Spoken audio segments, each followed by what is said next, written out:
Hello and welcome, ladies and gentlemen, to GTSRL Season 37, Round 3. We're kicking off the final week of Season 37. We're here at Sardinia, and we have got an absolute cracker of a race evening set up for you, in the fact that we've got an old Italian classic and a lot of very talented drivers trying to drift its way around the circuit in the hands of what should be some cracking fighting amongst individual drivers up and down the field. I'm your host, Paul TX141 Walsh, also known as Britain a Spit, depending on what media you follow me on. And, well, we start off a week of racing with EU Division 1. It's been a while, and before I go any further, I'd like to say a big thank you to Tenured Frog, or Josh, who was covering for EU Division 1 over the last 2 weeks due to a personal scheduling conflict on my part. But from what I'm hearing and what I've seen, Josh has done a fantastic job, and fingers crossed that Mr. Frog will be coming back in the near future for some more commentating, whether it's for this series or others. I'm sure he's going to be continuing to do very well in the commentating scene. But nonetheless, we come back to where we are today. Sardinia, Road Track A. A circuit which is known in the GT Sport community for being one of those tracks where it's all about nailing every exit and getting the power down those straights as soon as possible. You've got a challenging set of corners, 3 sectors, and, well, there's been a lot of tears shed at this circuit, and there's been a lot of glory attained over the years within the GT Sport community, whether it be in league races or indeed within the FIA, with this track being one of the cornerstones, if you will, of the FIA Nations and Manufacturer Series. You'll always see a race around here when it comes down to it, and it's going to be a great one for our drivers to deal with. Without further ado then, let's introduce our drivers and kick off who's going to be racing tonight. So we start off with a recap as well of what happened last week, and we will start off with our current championship leader, the Swiss, known as Yannick 2000, or Yannick in short. Last time out, Yannick had a very solid string of results, picking up back in round number 2, where we're at Tokyo in the Mitsubishi GTOs, picking up a first place in race number 1, a second place in race number 2, and then a first place in race number 3, meaning he's leading the championship on 95 points ahead of this man right here, the Brit known as Olaf. Olaf being in second place right now. Olaf being a very fast driver, as we all know, much like Yannick. The two of them are coming to blows multiple times, albeit safe and secure blows, we should point out. Nothing too chaotic, but blows nonetheless over the course of the previous season, season 36, and continued to race one another very strongly. Olaf sitting second in the Drivers' Championship on 82 points as it currently stands. His fortunes last time out were a little bit mixed compared to Yannick's, where Yannick succeeded. Olaf had a bit of difficulty in the fact that in race number 1 he picked up a 4th place, in race number 2 he picked up a 3rd place, and in race number 3 he was to pick up a 2nd place. So seeing his fortunes improve over the night, but perhaps not as strong as some of the other drivers, and most particularly Yannick. We then come on to Picciolo, the Finnish driver that many of you will know and love, particularly from season 36, but some fantastic driving with the Visit Estonia livery on the back there, the licence plate being switched with a Visit Estonia label. Erlefan sitting on 69 points, so in 3rd place at the moment, and only holding on to 3rd place by a thread as it currently stands, it should be pointed out. 3 points separating him and our driver in 4th, but we'll come back to that in a little bit. Peachy, last time out, having a very mixed set of fortunes at Tokyo, in the fact that in race number 1 he was able to pick up what was a 7th place, in race number 2 another 7th place, and then in race number 3 perhaps his best result of the night was a 5th place. But he's being chased very, very closely by having a Kraken time, or we'll refer to him as Kraken from this point onwards. The British driver running around right now, coming to the end of another practice lap.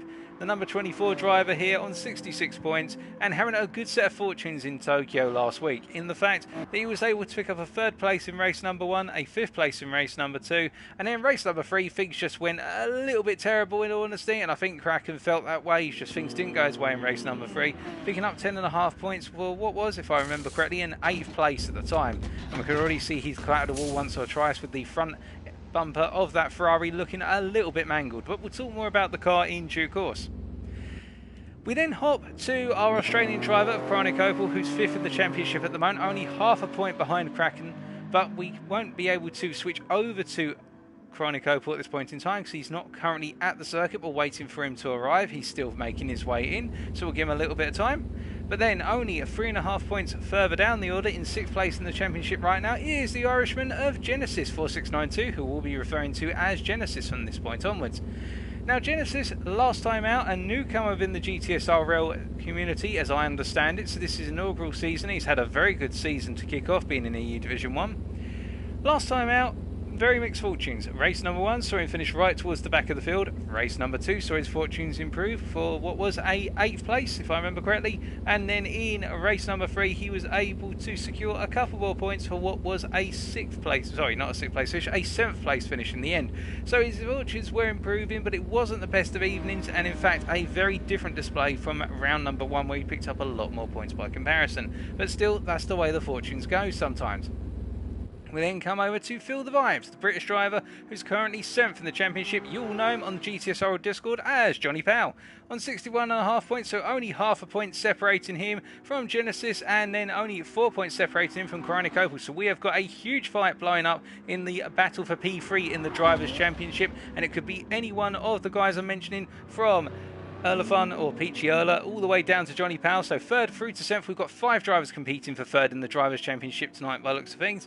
And, well, Johnny, last time out in Tokyo, having a good set of results for the first 2 races, a 5th place and a 4th place, and then in race number 3, things weren't perhaps as strong as they could have been, picking up a 6th place, but still a solid string of results, and Feel the Vibes as a result, as we refer to Johnny on the circuit, in a positive space today, and looking to maximise his points tally from tonight's finale in order to try and creep into the top 5 and potentially to sneak away with that all-important 3rd place in the Drivers' Championship. We then move on to Luco33, who I believe is at the circuit. Yep, he is indeed the British driver here, or the Welsh driver, I believe, given the fact he's got Welsh flags all over the vehicle and his helmet. So, Luco sitting on 51.5 points, so 10 points down on Johnny Powell in P8 in the Drivers' Championship, and having a reasonable set of results at Tokyo. 2 6th places being backed up by what was a 4th place, and really Luco being one of those drivers who's always there in the midfield doing very well for himself, and we expect that Luco will do the same again tonight. We then come over to our race host for tonight, and also our on-site steward, and that is MDC3755. MDC, the British driver, of course, who everybody loves and knows. MDC being on 36.5 points, not having the greatest of seasons this time round, the poor British driver here, in the fact that he's quite a way off of the battle for P8, or let alone P8, all the way up to P5. And as a result, really, it's been a season of damage limitation for MDC. He's found it a very difficult set of combinations to get used to from what I'm hearing down in the paddock. But still, he's given it his best, and that's the spirit. Sometimes the dice don't roll your way, the combinations aren't the ones you want, but you still got to go in there, give it your all, and just get stuck in. And that's what MDC's been doing. And last time out at Tokyo, he had quite a dismal string of results. A number of finishes towards the back in the end, seeing down towards 9th and 10th in the majority of the races, and not right at the bottom of the field. And so he'll be looking to just give it everything tonight to see whether he can sneak away a result and perhaps creep up into, say, the top 7 by the end of tonight, assuming some of the drivers above him have dismal nights of their own.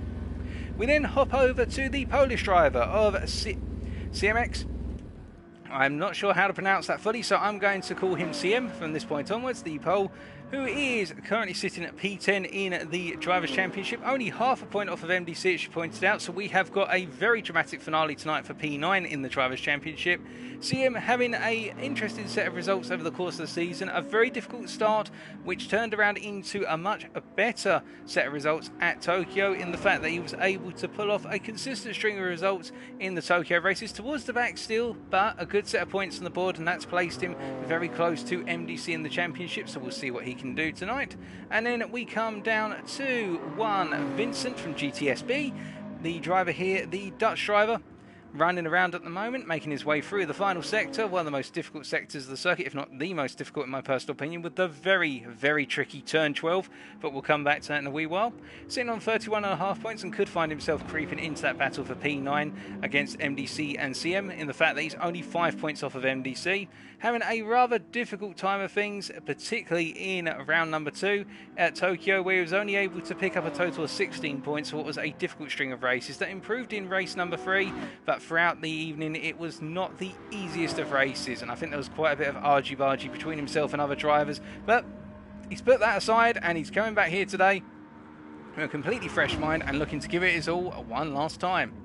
We then come over to Yugi, who I just need to double check what his driver name is out on the circuit. So Yugi is also known as Crowhawk 1950, who we are still waiting to have turn up at the circuit. I believe he's not currently here, so we will wait to find out. But Crowhawk, or Yugi, sitting on 31 points after completing round number 1, but did not participate in round number 2 last time out. So I get the feeling that if he is not participating tonight, we will not see him progress any further than P12 in the Drivers' Championship.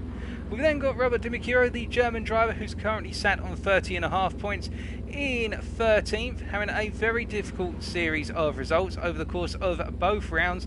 And, well, we'll wait to see if Robert turns up tonight as well. And then last but not least, not participated tonight, having had to drop out of last week's round number 2 and dropping out this week due to personal circumstances, is Valive on 6.5 points, having only raced in round number 1. So that is your drivers' standings as it currently stands.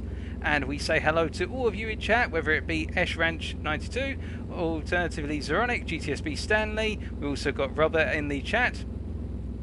And I hope you're all doing well and you've had a good start to your week, guys, because you guys are fantastic and it's great to have you tuning in tonight. And of course, if you are tuning in right now but you haven't said anything in chat and you do have access to the Twitch chat, be sure to say hello. Don't be afraid. We're all friendly here. We're not going to bite your arm off. Well, I'm definitely not going to. Some of the guys in chat I can't filter for, but I'm sure everybody is going to be nice and friendly and we've got some great racing ahead. But whilst we're waiting to get underway with our stock checks, we're going to have to do an extended stock check because of the nature of GT Sport at the moment, where we are experiencing some issues with drivers quitting out of the race. And I believe Yugi's PlayStation 4 has experienced a number of issues, or Crowhawk's PlayStation 4 has experienced a number of issues, which is why he's not currently here. We're waiting to find out if he's going to be joining us. I should point out to you that in the constructors, because we talked about the drivers but not the constructors at the moment, it is incredibly close in the constructors. Team 3 is currently leading with 113 points. That's the combination of Phil the Vibes, the British driver who we're looking at right now, and also the Welshman of Aluko, who's running around. Both drivers doing a huge amount of work to get the team up into that position, and they are being pursued by team number 1, who are only half a point off of them in the constructors right now.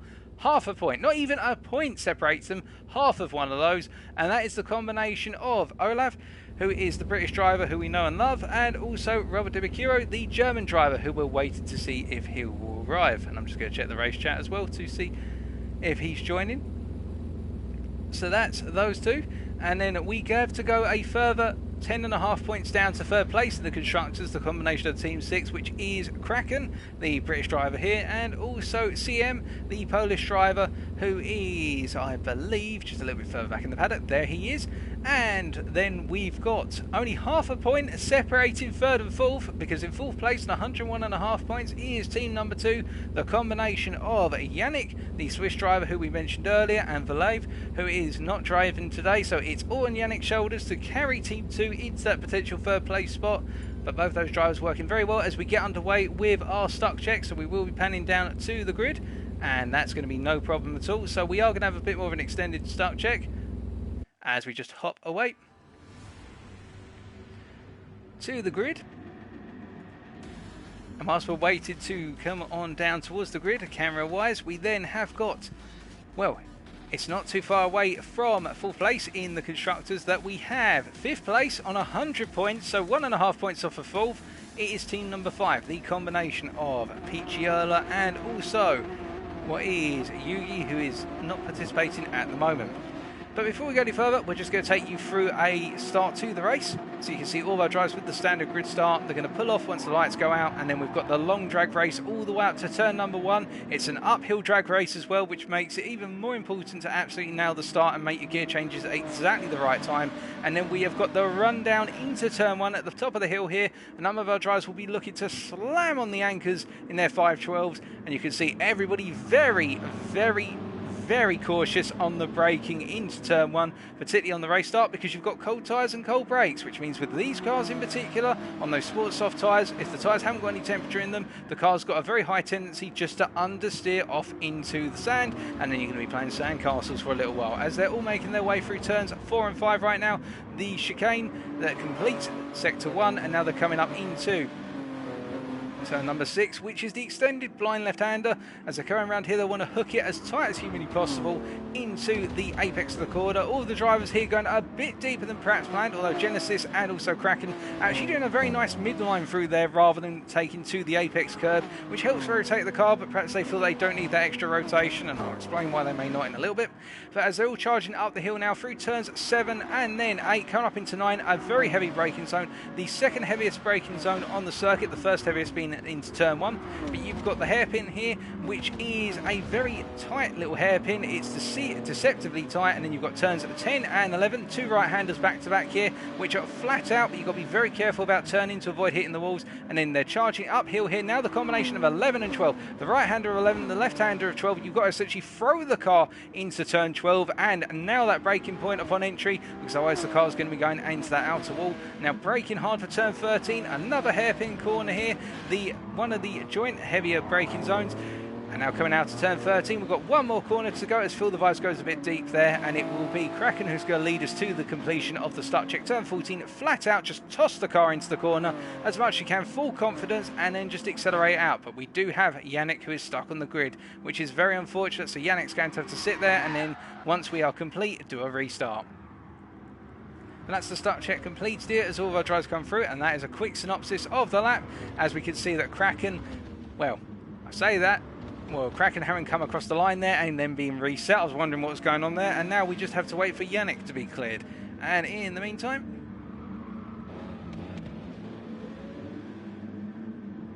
we're just going to have to wait, and I believe that is sorted now. So that is the start check race complete. So Yannick is just going to have to do a restart of his router and his PlayStation.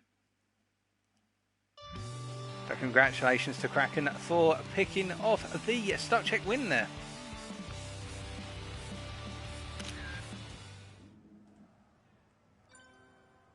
So Yannick going for that restart, and let's come back to talking a little bit about the constructors. So, we mentioned previously that we have got 3 teams very close together in the competition for P3 in the constructors, but what if I told you there's a 4th team and a 5th team that are just as close? In 6th place right now, 98.5 points, so you can imagine only 1.5 points off of Team 5 in 5th place, and what is only, well, if I can do maths in my head very quickly, 3.5 points off of Team 6 in 3rd place. It is Team Slow and Steady, consisting of the Irishman of Genesis, as we've got here, and also the Brit of NDC.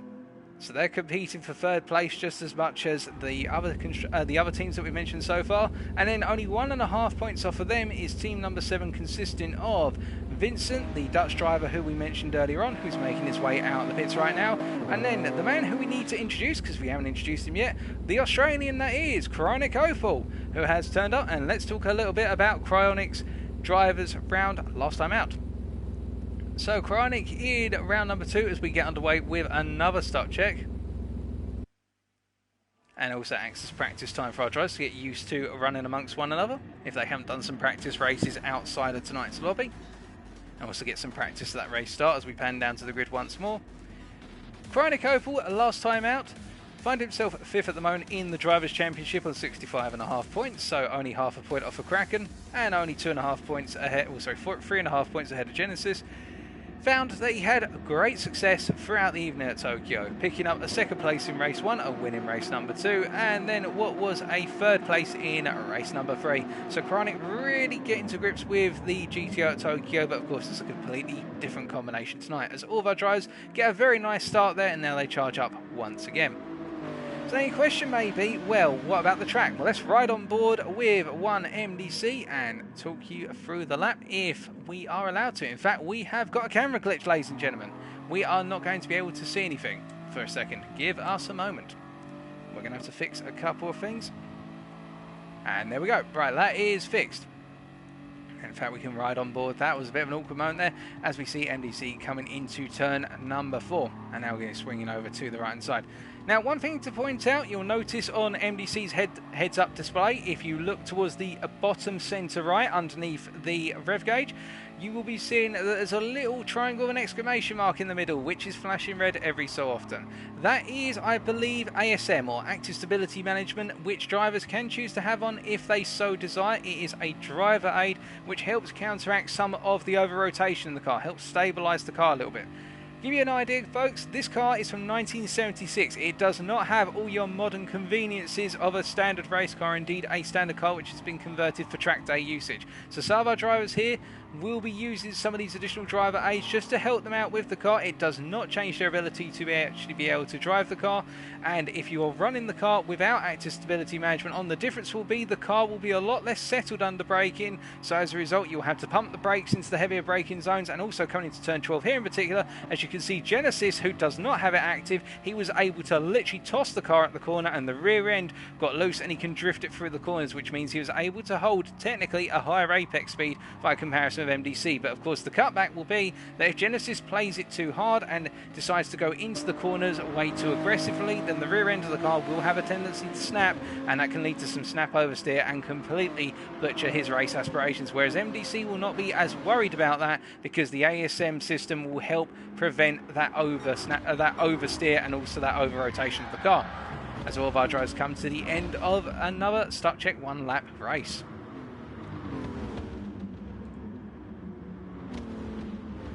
We're just going to have a quick sip of water, and I strongly recommend, folks, if you haven't already done so, as we see Genesis picks up the win this time for the start check.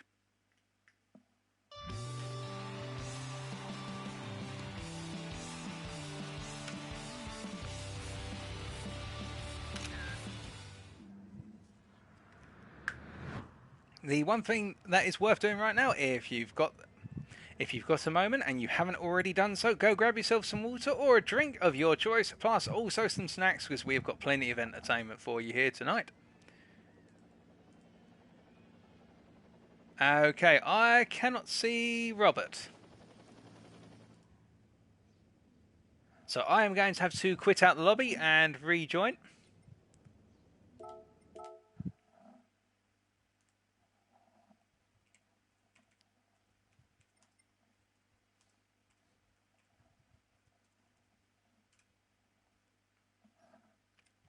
Give me a second, folks.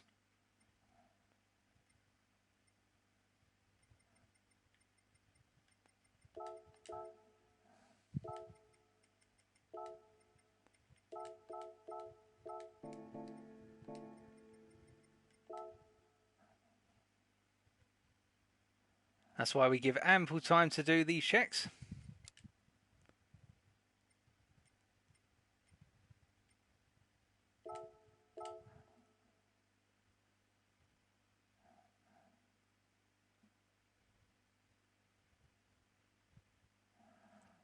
Let's see if we can see Robert now, and here's an exhibit of a Ferrari 512BB. Now, for those wondering about the car, this is a mid-engine rear-wheel drive Italian machine.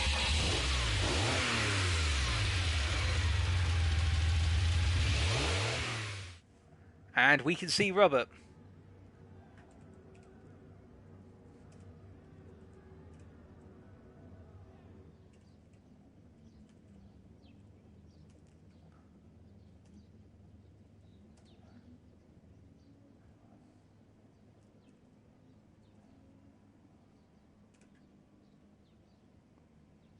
And we have got that fixed.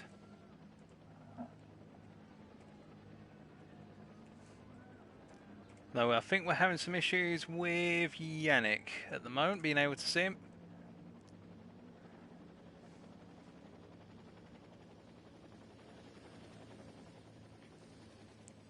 Okay, so Yannick's still on his way. But in the meantime then, let's hop back and let's introduce Robert. Because we haven't done that. So, the German driver, Robert Di Macchio. Let's take a look at where he currently sits in the driver's standings. So he's currently sat, well, all the way down in 13th place. Not having the best of seasons so far in Division 1 is Robert, and I think it's this combination of road cars and it's just a combination of road cars and the circuits that's perhaps not worked out the way Roberts wanted them to. But last time out of Tokyo, only picking up 13.5 points and having a very difficult string of results. His best one coming in race number 1 for what was, I believe, a 10th place in the end. Well, for Oxford 10th place may have been a 9th place. But regardless, the issue that Roberts had, it would seem that it's just not been combinations that he's wanted, so he's going to give it everything he can tonight to improve upon his 30.5 points that he's currently got and try and steal away a top 10 spot from the likes of, say, Vincent, Yugi, alternatively MDC, CM, and, well, those are the guys he is in main competition with. But it's all sorted now.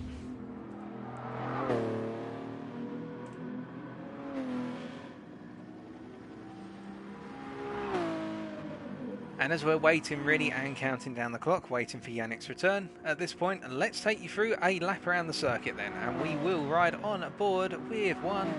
Well, we'll wait and see who else comes out the pits after they've done a warm-up lap.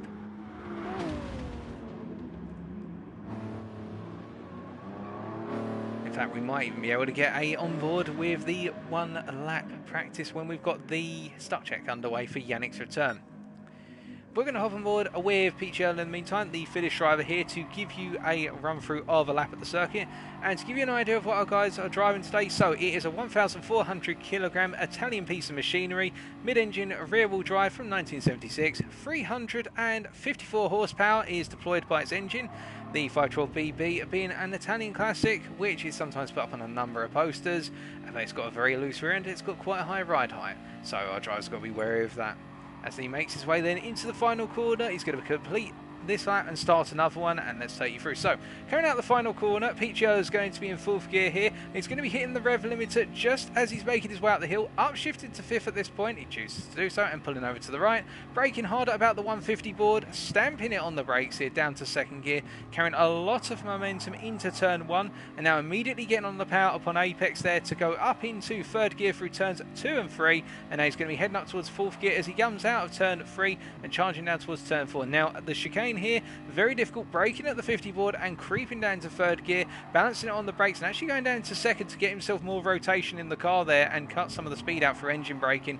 Then going through turn 5 in 2nd gear and now accelerating up towards turn 6 to complete sector 1. He's got Robert in front of him and he's getting a little bit of a distant tow by looks things, braking at the 50 board there, holding it in 3rd gear and rotating through the corner, going a bit deep. You want to be a lot tighter to the apex curve there in order to get a good run out and good acceleration in my opinion. Now through 7, completely flat out the right hander here. You want to go as wide as possible out 7 as he gets it all sideways on the upshift there coming out of 7, and that's just how dangerous these cars are in terms of their rear end snapping as we come towards turn number 9, and we're actually going to get one more start check underway. So we're going to hop off of the onboard with Peachy, but that's an idea of half the lap and we'll try and get the rest of the lap in very shortly.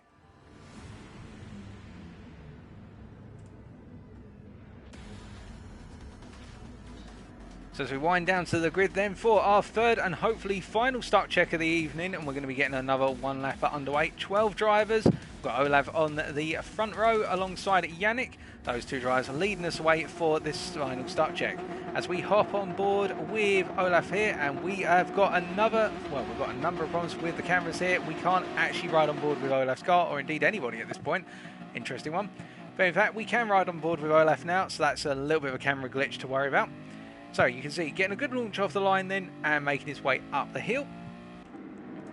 And we flick to the 3rd person camera for a little bit now for the fact we just want to make sure that everybody's visible on screen, nobody's getting any major latency and everything is working as intended. In fact, we see that all of our drivers making it through turn 1 pretty much to a side there. And it is the case that turn 1 is one of the primary overtaking points. You can also go for moves into turn 4, but you have to be very careful with drivers going for the cut back into turn 5. Turn 6 is also a good overtaking spot, as you will see in a little bit, because of the fact the track is very wide into turn 6, as all our drivers are drifting their way through 4 and into 5 now, and they do have to settle down into an order for 5 eventually, just simply because of the fact that if they don't, then they start to trip over one another, as you can see by our back 4 here, with CM losing out the most as they come out of 5 and now run up into turn 6. And as they come through turn 6, Olaf going very wide there and very deep. Cold tyres just catch her out a little bit and getting a bit too adventurous on the throttle perhaps, and now through 7 up into 8. Going side by side through 7 can be risky. You've got to expect the driver on the inside to give you a little bit of space, and now up to 8. Now coming up towards turn 9, one of the major overtaking zones here, as exhibited by Genesis and Kraken here, as they come in towards the corner. Kraken on the inside, stamping hard on the brakes on the 150 board and nailing it on apex, but it looks as though Genesis is going to try and hold around the outside, and it doesn't quite work out as there's a load of contact between drivers.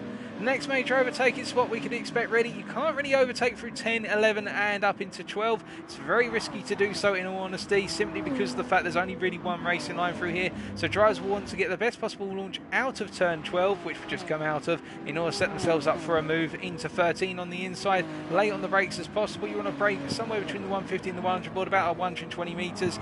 And then coming out of the hairpin there, you've got the long drag race now up towards the start-finish line. And you can't really go for a move up into 14, but what you can do is bide your time and get as close as possible, as Olaf is doing right now, chasing after Yannick. And as they come to the finish line here, you then try to pass before you cross the finish line, or if you've got a follow-up lap, pass into turn 1. So those are the overtaking spots really. Turns 1, 4, 6, 9, 13 and the start-finish straight. That's the best places to watch out for the overtaking as we complete our final start check.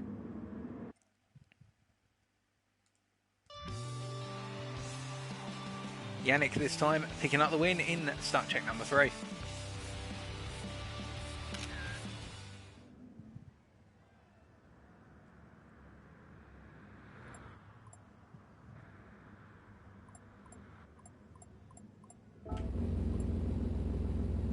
Now we just wait to find out what is going to happen with respect to getting underway with the 12-minute qualifying session.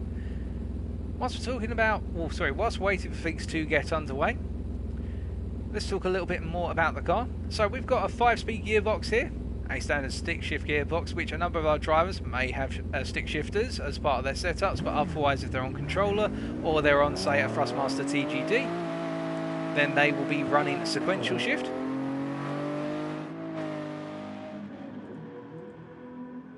And with there only being 5 gears available in this car, gear selection does form a very important part of your lap time, in the fact that if you're in the wrong gear for a corner, then you may find yourself losing momentum out the corners. And that's why you'll see that a number of drivers may opt to stay in a higher gear than what appears to be the right gear for the corner, because they actually feel that making an upshift by going down, a downshift and a subsequent upshift because they're in a lower gear, actually consumes more time than if they stay in the higher gear to begin with.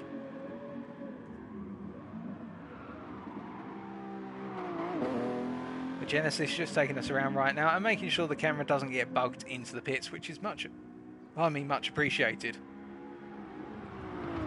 We're actually just going to make a very quick check on one of the settings. That is fine.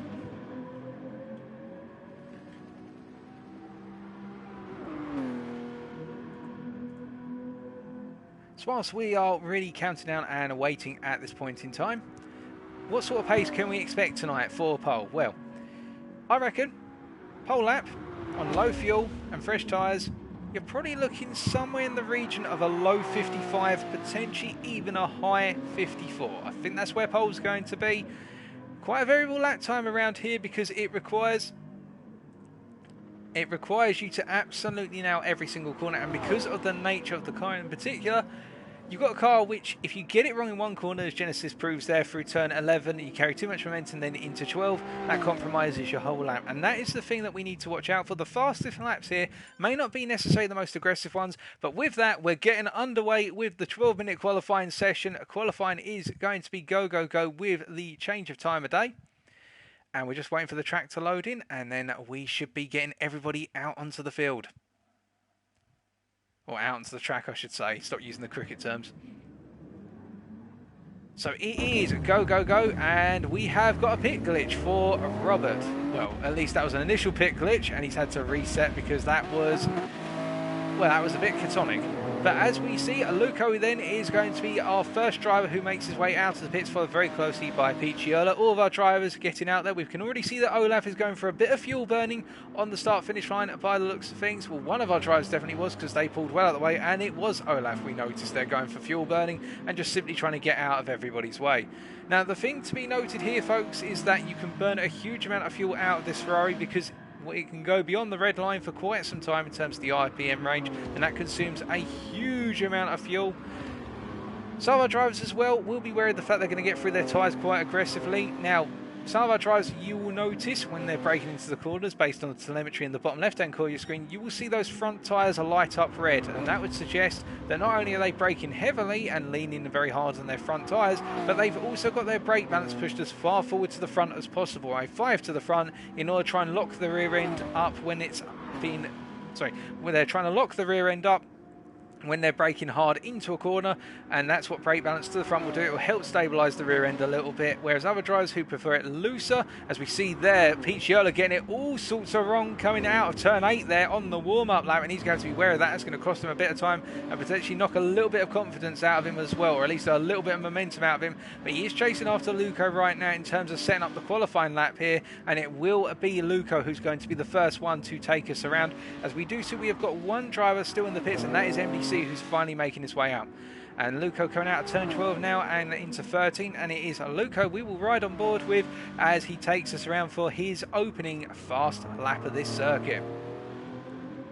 So as he makes his way then in towards turn number 14, we ride on board with the front bumper of Luco now as he begins his opening qualifying lap. So getting a nice run through turn 14 as would be expected, getting it absolutely planted on the throttle, and now charging up towards the start finish line, building up to 140 miles an hour as he crosses the line, and now he's going to be upshifting potentially as he comes to the hill. No, he's going to stay in fourth gear, he's going to maximise the revs and stamp on the anchors at 150 metres from the corner, not using the full width of the circuit there, which may cost him a bit of rotation because you can use the external curve to rotate the car.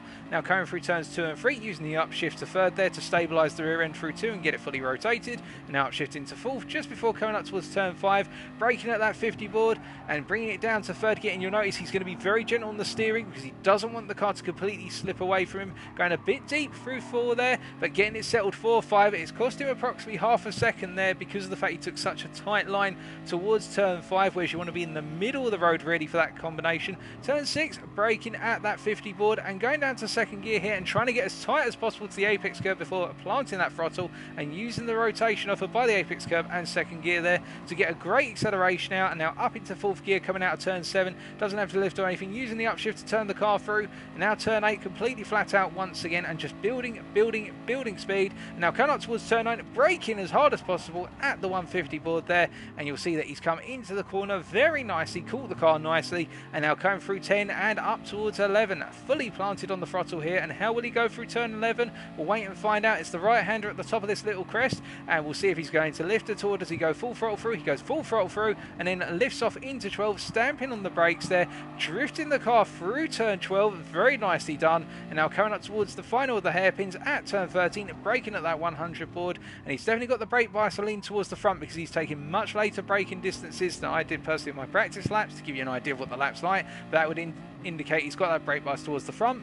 And now coming up towards turn 14, final corner, flat out here, going to charge the car through the corner, and he's going to be coming across the line very shortly for the opening lap, which is going to be a 1 minute, and it looks to be a 58.4, so not too bad of an opening lap. Pete Shirler, however, is going to go almost as fast, at 158.5. Kraken coming across the line here, setting the fastest lap now of a 157.4. Then we've got GTSB's Vincent, the Dutch driver. What can he do? A 158.4. Then we've got Phil the Vibes coming across here with a 202.6. So not having the best of opening qualifying laps there. And then the Swiss driver of Yannick. Now Yannick is expected to be one of the favourites tonight, so we'd expect him to be setting a very fast lap, and a fast opener it is of a 156.7.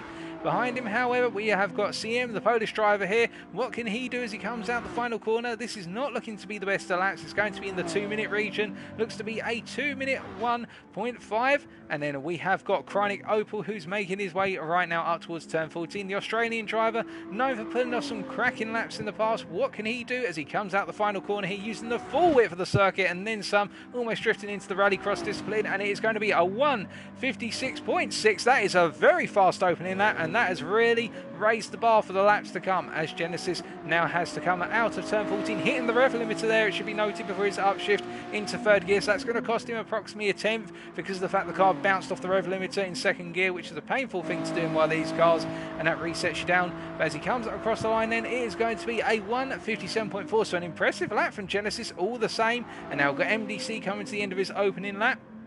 And the British driver, what will he be able to do in the SAS liveried 5112? And it is going to be a 158.8, so a respectable opening lap by MDC.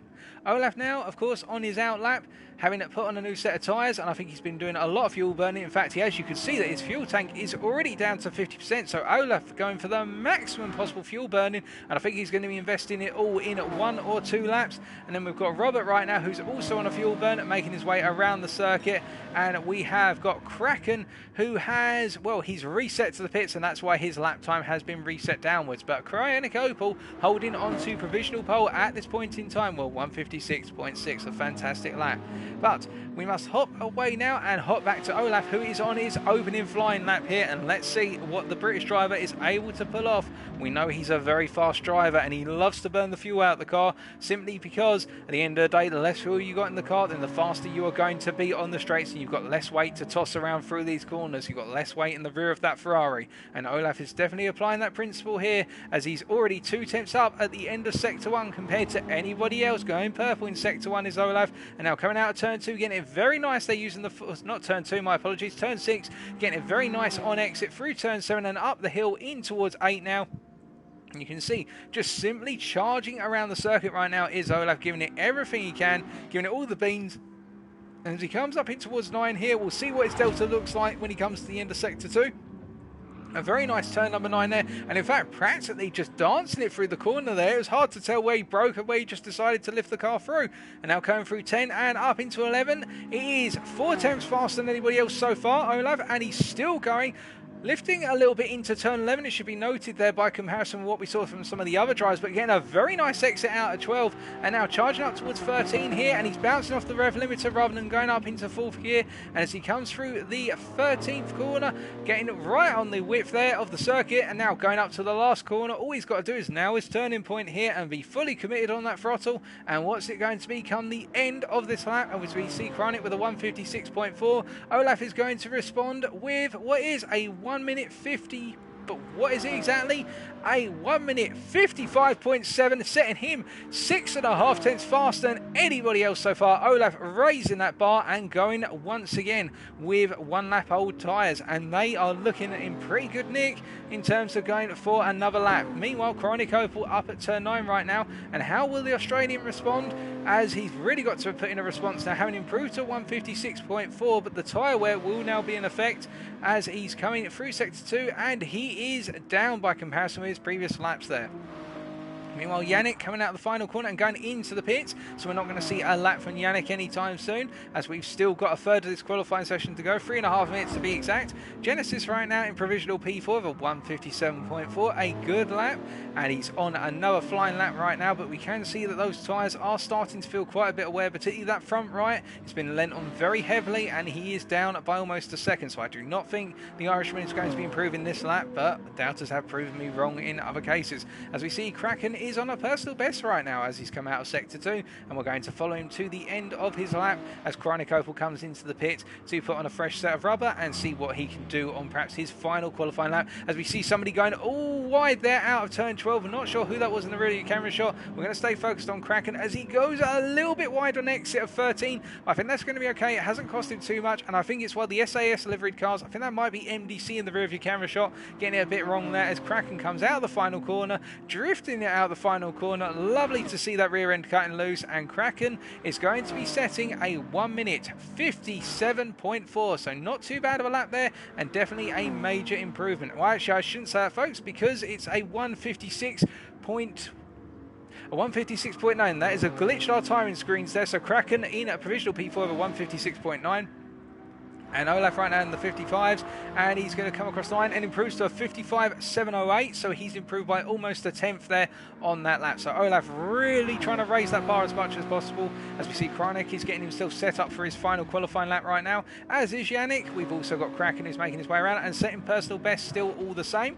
Genesis, having gone for a new set of tyres, he is now doing his final warm-up lap. We've got GTSB's Vincent on a warm-up lap as well by the looks of things, as he's put on a fresh set. We've got Luco coming to the end of the lap, so the Welshman here making his way up into turn 14 then. How's this going to fare? He's on a 158.4 currently, 2.7 seconds down on our leaders, and we know that Luco is a fast driver when he absolutely nails the lap, so what's he going to put in? It is a 157.3, moving up to provisional P5, a good lap there by Luco. as we see MDC now, the SAS livery driver who we saw earlier. I'm not sure if it was MDC who was going all sorts of wrong out of turn number 12. But MDC on a lap right now. Let's just see what he can do as he comes to the end of Sector 2 with turns 9 and 10. A wonderful combination through there in all classes of car. It really feels like you're on a country road, turns 9 and 10, as he's a tenth faster than his previous best in Sector 2. So that's good work by MDC, but can he continue that through to the end of the lap? As we see, he drifts his way into turn number 12 there. Not going as wide as perhaps he'd like. He could have perhaps carried a little bit more momentum there, but it was a nice safe line through turn 12, and sometimes being safe is better than getting it all wrong or right on the ragged edge. And coming out of turn 13, again, not using the full width of the circuit, but I think MDC feels very comfortable with the way he's taking his racing lines at the moment, and who are we to criticise, as he now comes up into turn 14, and he'll be drifting his way through for one more lap after this one, if he so chooses. He's got the time to do so, and he's going to straight line it towards the finish line, and it's going to be a 1:58.4, so a tiny improvement from his previous best, but not a major improvement, as we now start to come on to our final laps, and Robert going into the wall there out of turn 6. I do not think that is going to be an improvement from Robert. I think that's going to have compromised the lap, but we will wait and see. But now all of our drivers coming through on their final qualifying laps, as we see Olaf coming to start his final lap as well. We're just trying to find the lead driver then in that pack that's at the start of Sector 3, and our lead driver in that pack is Phil the Vibes, who's going very sideways into 12, and Vibes being claimed by the exit curve at turn 12. That is disastrous for Vibes. He will not be improving. Oh, I feel very sorry for Vibes, because that looked as though it was a very intense lap. Luco aborting as well, and Yannick is really having to make his way through a little bit of a traffic jam of cars here, and he has done so. And Yannick right now is on a potential lap to improve, as we see Olaf on that 1:55.7 still standing as provisional pole time. But what is Yannick going to be able to do on his final fastest lap of this evening as he comes out to the final corner then to cross the line? It is going to be a 1:56.0, so provisional P2, but behind him, well, Luco did not improve. We see Kraken coming across right now. Genesis still at turn 9. Vincent not improving. It's still on that 1:57.6 for provisional P7. Phil the Vibe's not improving either, of course, because that instant. Robert bailing out of his lap. Peachy bailing out of his lap as well. And we have got CM who's coming out of turn 9 right now. But meanwhile, Olaf is on a flyer lap. He's 5/10 faster on this lap. We're looking at a potential new lap record here, folks, because he is absolutely smashing it right now. Going a little bit wide out of 12, but settling the steering immediately. He's got 2 corners to go. And this is purple all around so far, but it's 2 corners. He's got and nail them perfectly. Against turn 13, practically spot on. I can't see anything wrong with that, as we hear a car in the rear of the camera shot there, while the SAS car is going a little bit wide, as Kraken is in P4, Chronic Opal in P3 still, and Olaf now coming out the final corner. What's this going to be? I think it's going to be a major improvement, but how much of an improvement is the question. It is a 1:55.3, so 3/10 faster, and I think that is going to be more than enough for pole, as I do not think we've got any other drivers other than, I think, CM coming to the end of his qualifying lap, and he improved in the end to a 1:58.9, so congratulations to CM. So with that then, your order, it's going to be Olaf on pole, and with that 1:55.3. 6/10 down, it was Yannick, the Swiss driver, who will join him alongside him on the front line of the grid, and then it will be Chronic Opal, the Australian, who starts off the second row. Alongside him will be Kraken. And then Luca will be kicking off our third row of the grid, and alongside him will be Genesis. Do appreciate as well, we've got MDC somewhere in the mix here. I think MDC qualified approximately P9, so we're then going to have Vincent, the Dutch driver, kicking off our fourth row, and alongside him will be Johnny Powell, or Phil the Vibes. And then it is going to be MDC, who is joined alongside on the fifth row by the German of Robert Dimicchiro. And then it is going to be our final row, which is started off by Picciola, the Finnish driver, having a disastrous qualifying session today by the looks of things, which is very unfortunate to see, but sometimes that's the way it plays out. And he will be joined alongside, last but not least of our drivers, the Polish driver of CM, who will be starting at the very back, as I understand it.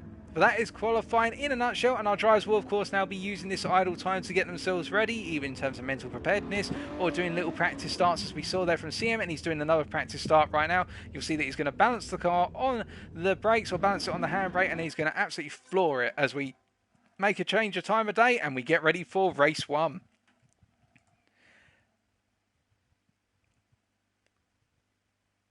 And in terms of how many laps can we expect, etc., well, it's going to be 5 laps in races 1 and 2, and then 10 laps in the final race of tonight, that being race 3, the all-important bonus point race. As all of our drivers make their way then up onto the race circuit, and we will be getting underway with race number 1 very shortly. Place your bets, of course, as to who is going to be our winner for race 1. Now, do keep in mind, of course, many of you will be immediately saying, well, isn't it going to be Olaf? Well, Olaf is not leading the championship right now. It's the guy alongside him who's leading the championship of Yannick, and we've also got Picciola, who's quite a way back, but he will be trying to find his way into this one, of course, as we go deeper and deeper into the race. Picciola going to start all the way at the back, pretty much, after a disastrous qualifying session. It's a good time, once again, to get yourself some nourishment and some refreshments, if you so desire, before we get underway. See Picciola making his way out of the pits and up towards turn 1, the Finnish driver here, in the Marlboro liveried Ferrari. Very nice livery, I must say indeed, and all the liveries being fantastic tonight. But Peachy's there, being a bit of a callback to the old sponsorship as we wait to get underway with race 1. The old sponsorship I'm referring to being the McLaren Honda sponsorship, where they had the Marlboro logo all over the car, and the colours of the vehicle were the white and red. Of course, this could also be a reference to an older Ferrari livery.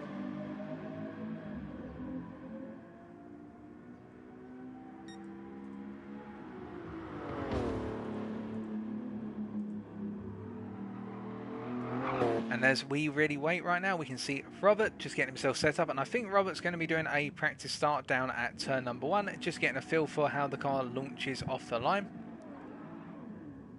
And getting quite a bit of wheel spin there, and it's one of the things as well drivers have got to watch out for if they're not using traction control to launch the car, is they've got to do that gradual progression of the throttle and wait for the rear wheels to bite when you start to apply that throttle. Until they bite, you're not going to be going anywhere, and you're just going to rip the rubber out of the tyres. As Robert does another practice start here, and you'll see he'll gradually try to build that throttle, and as soon as he feels that traction in the rear tyres, he will put his foot down as hard as humanly possible.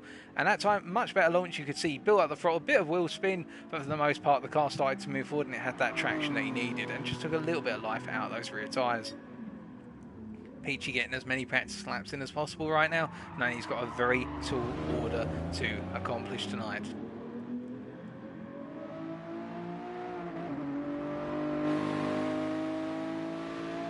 What a great qualifying session, and it was a little bit unexpected. We've got some drivers who find themselves a bit out of position compared to where they normally be, particularly Peachy, but also we have got Robert, who would prefer to be quite a bit further up the field. And we've also got Olaf, who's ahead of Yannick, but of course they're both sharing the front row of the grid as we get underway with race number 1, ladies and gentlemen. So it's coming at you right now, 5 laps. Who's going to be the victor by the end of it?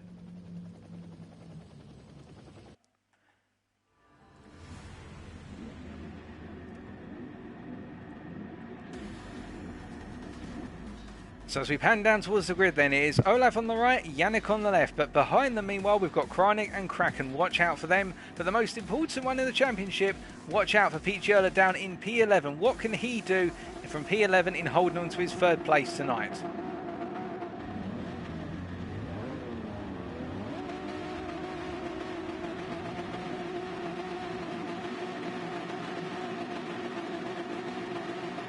And it's lights out and away we go. And Olaf not getting the best of starts there, it should be noted, as Kreinik Opel actually got a good launch, but it seems to have settled back a little bit as they start to make their way up towards turn 1. And immediately you can see how everybody's forward into a conga line from P1 all the way down to P7 as they go into turn 1. Olaf holding to the inside defensively here, and all of our drivers going in, and we can see free wide from Kraken, Kreinik and Luco getting pushed a little wide there. Oh goodness, and Luco trying to rejoin us, not Picciola off for 6, and that means that those two are going to have to rejoin gradually, and that is disastrous for Peachy, who was looking to make a good start. But as we talk about starts, they're going into turn 4, it is cracking up into P3, and as they come through 5 right now, we can see that Kreinik just dropping down a little bit there from the free wide action between Kraken, Kreinik and Luco. Of course, that's worked out very nicely for the British driver, and as they all make their way up towards turn number 6 for the first time of asking, Vincent up into P5 with Phil Device close behind, with drivers falling away. It's for the others to gain, and those two have gained massively as Genesis finds finds himself dropping all the way down to P7, and Robert up into P8, chasing after these guys as they all drag race their way up the hill now towards turn number 9. Olaf and Yannick still staying in order right now, and Vincent having to hold off Feel the Vibes here as we see up front into the braking zone. There's no change under braking. Chronic going a bit deep under the brakes there, and we can see that Robert going for a move on the inside versus Genesis. The two guys giving each other the space right now as they go side by side, and Robert's having to lift out. Genesis has got the inside line up into turn 11 here, and Robert's going to be able to not find a way around at this time, but we can see that Olaf taking that wider line into 12 by comparison with Yannick there, but as they all drift their way through, it is Genesis who goes a bit wide. Oh, and that's near fatal for MDC, and MDC is into the wall along with CM. That is a disaster for both of them, and we'll take a look back at what happened there very shortly. But as they come up towards the final corner then for the completion of lap number 1, it is at this point in time as they come at that final corner, Olaf ahead of Yannick, followed by having a crack in time, then Chronic Opal, our top 4, pulling away a little bit for the rest of the field. Then we've got a sizable gap of 1.5 seconds back to Feel the Vibes ahead of Genesis, the Irishman, having to hold off Robert De Mercuro, who's made his way up into P7. Then we've got Luco in P8 after everything that's happened, CM in P9, MDC behind him in P10, and Picciola in P11, and Vincent all the way down in P12. As we look back up to the front, and you can see the gap between the field that's already opened up as our top 4 drivers have made their way through turns 1, 2 and 3 already, and Feel the Vibes pulling away right now for Genesis a little bit, the gap up to a second, and Robert looking all over the back of Genesis as they come up towards turn 4 on the second lap. And as they come into 5, you can see Genesis just not able to get a consistent line, a wide line through 5, and Robert almost getting it wrong there but catching it, but he's lost a bit of momentum versus Genesis. And let's see what happened to CM and MDC in that rather catastrophic moment there. CM almost gets it wrong out of 5 but just about catches it, and MDC is going to have the momentum, so he will go for the move on the Martini liveried Ferrari as the SAS driver goes into turn 6. He's got it done on the brakes, and he's simply going to hold that position. Oh, and we've got a yellow flag for who's that in P8? It's Luco. Oh goodness me, what has happened to Luco there? So he's coming up towards turn 6, and he had no pressure from anyone, Luco. He just needed to simply roll with it here, coming into the corner then. So he just go really wide into the corner and try to get on the power on the grass at exit? I think he did, and yep, he's got on the power, and the car's just simply destabilised and clipped into the wall, and that is one of the harshest ways to clip the wall. He's literally clipped the wall on the boundary between the metallic fence and the wooden fence, and that has sent the car spinning into the wall even further. Oh goodness me, that is a disaster for Luco, but still up front after 2 laps it is Olaf ahead at the moment by 0.8 of a second over Yannick. Olaf just doing everything he needs to right now to hold off Yannick and prevent him from getting into that slipstream zone. The slipstream zone of course being 0.8 of a second, and as they're coming across the line, meanwhile Kraken just hold off Chronic Opal for the time being, but that gap is coming down little by little, lap on lap, and Feel the Vibes is doing enough right now to stay in the mix, but he does have to be wary of the Irishman, the Genesis chasing after him. Robert up into P7 of course with everything that's happened, and behind him MDC in P8 and alone in P8, 10.5 seconds down on Robert, but 1.2 seconds ahead of CM, and with Luco having that major incident, it is Luco now right at the back of the field. As we can see, they're all coming up in towards turn 1 of the backpack, and nobody really going for the move here. But speaking of moves, there's no real change for any of our drivers, although you can see that Chronic has made a little bit of an error somewhere because he has dropped back towards Feel the Vibes, and Feel the Vibes getting ever closer to the back of Chronic's car as they're coming up towards what is turn number 6 for the third time of asking, and Vibes going very aggressive on the brakes initially into 6 but isn't able to hold that momentum through the corner, and if he was able to hold that momentum just a little bit more he would be all over the rear of Chronic coming up into 9, but as it stands that's not going to be the case. As we look forward to Chronic's car and we hop off the camera here, you can see that Genesis also keeping himself in the picture, and Robert just a little bit away at the moment, arm's reach away at 2.8 seconds off of Genesis, but again we still do have a couple more laps and anything can happen before the finish line. Meanwhile further back we can see that CM having to go defensive against Picciola coming up through 8 and into 9 now, and it looks like the Polish driver's got a lot of pressure being put on by the finish line. The Finn's going to go for the move on the inside here, standard overtaking move into turn 9. Can Peachy nail it on the brakes? Well he does indeed. And as they both get on the throttle now, it is Vincent and Luco who are bunching up behind these two. And Vincent going to go defensive versus Luco here as they come up in towards turn number 11. It's going to be side by side, and they're going to have to settle into an order because going too wide here is going to be a disaster. And it looks as though Vincent just holds on by the smallest of margins, as we can see back ahead of them, CM and Peachy going side by side up into turn number 13. In fact, Vincent and that as well going side by side into turn 13, 2 by 2, hurrah, hurrah, as Noah's Ark would say. And it looks as though Peachy has dropped back versus CM for the time being. CM holding on, and Vincent has been able to hold on to P11 as we come on to lap number 4. And meanwhile, up front, already on lap number 4, I should point out that Yannick has fallen back to 1.3 seconds now from Olav. And meanwhile, in the battle for P3, Kraken still holding off Chronic and still keeping him out of that slipstream zone by 9/10 right now. And it's Phil the Vibes who is in P5, having pulled away a little bit more from Genesis over the last lap. And Robert not really gaining on the top 6, instead falling back a little bit. And I think Robert's just seemingly finding the limits of what he can do in race number 1, and will be looking to bring home this result right now. Of course, Robert is a fighter, so he doesn't settle. As we see, Peachy has made his way past CM into turn 1. And meanwhile, behind, we have got Vincent going side by side with Luco. And it's going all sorts of wrong for CM as he goes very deep into 5. And he's going to lose so much momentum. And it's going to be 3 wide coming out of 5 and charging up towards turn 6. Now, they're going to settle down into an order very quickly. Luco being the one to gain the most out of all of this.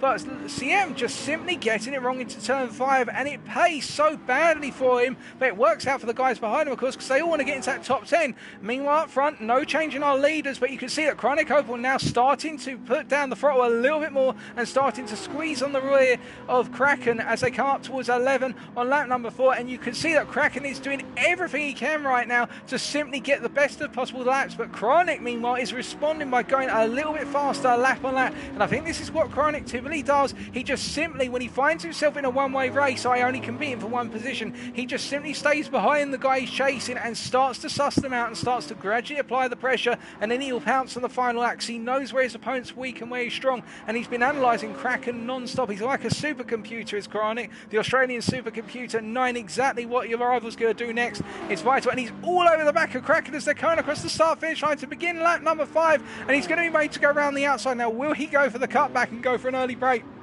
In fact, Chronic does look to go early initially, but Kraken putting it on that apex, and where he's gone a bit deep on exit, but he's using the full width of the circuit. I don't think Chronic's going to be able to get a response in here because Kraken has just carried so much momentum out of 2 and up into 3. But of course, he's going to have to defend so hard here versus Chronic, because Chronic will be looking for cutbacks left, right, and centre. And as they come up into 4 and 5, you can see he's trying to drift it for a cutback, but Kraken is having none of it, and he's going to have a good time instead of Chronic just simply trying to block as much as possible and planting it on the apex as is his right to do so. And the rear of your camera shot, 5's going a little bit wide there out of 5, and it's going to be a side-by-side drag race up into 6, and Genesis has got the momentum, and I think this is going to be more of a formality rather than an attempt back from Phil the Vibes. Although I say that, he's had a very, very nice exit apex, and he's all over the back of his fellow, well, for the Irishman, I was going to say fellow countryman there, we're talking about full Irish here, as the British driver chases him up the hill. And meanwhile, up front, we've got Kraken and Chronic battling for that P3 still, and as they go side by side into turn 9,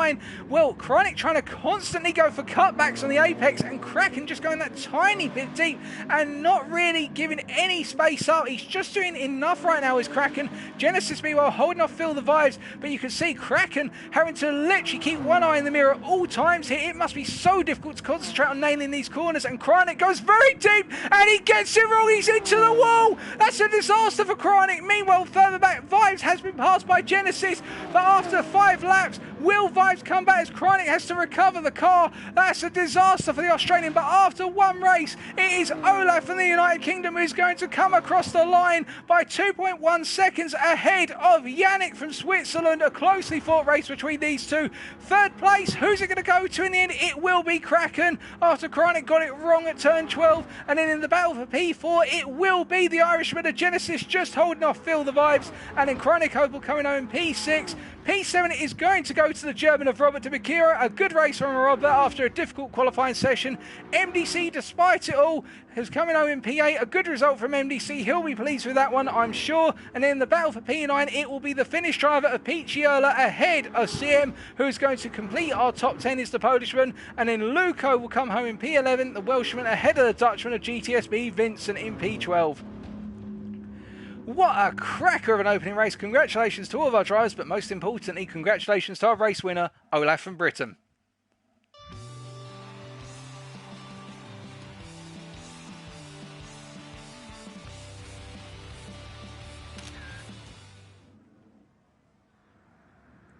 Now that was an absolutely brilliant opener for race number 1, but of course, let's make sure we save that replay and let's give you a quick call out on those race results subject to any steward's inquiries. Olaf coming home in first place, 2.3 seconds ahead of Yannick, and then the podium being rounded out, 6.8 seconds down from Olaf by Kraken in P3, holding off Chronic Opal lap after lap, and in the end bringing home that third place. He'll be very proud of that one, I'm sure. Genesis, the Irishman, coming home in P4, and Feel the Vibes rounding out our top 5. And the fastest lap occurred on lap number 4. It was by our race winner, Olaf, with a 1:56.1, a very impressive fastest lap, and quite close to our pole lap, despite the fact he's got a lot more fuel in the car here than he did in qualifying. So that's race number 1, and now we wait to get underway with race number 2.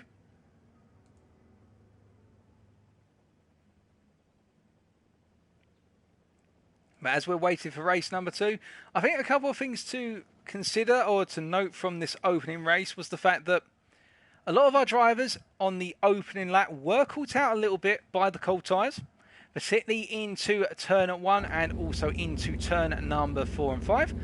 On top of that as well, we saw some drivers who found themselves pushing the limit way too much through turn 12 and even on the exit of turn 6 and things went wrong. So that's something they're going to have to consider, but it was great racing throughout and I think it really opens up the field. There were some disastrous incidents, but that's going to be cured by, well, stewards' investigation, also drivers being good sports. We saw a lot of good sportsmanship as well, drivers waiting for one another and incidents, so it's all fun and games and it's all fair in love and war. And congratulations, Robert. Didn't expect P7 given you didn't put in too much practice. Well, fingers crossed you're able to improve even more for races 2 and 3.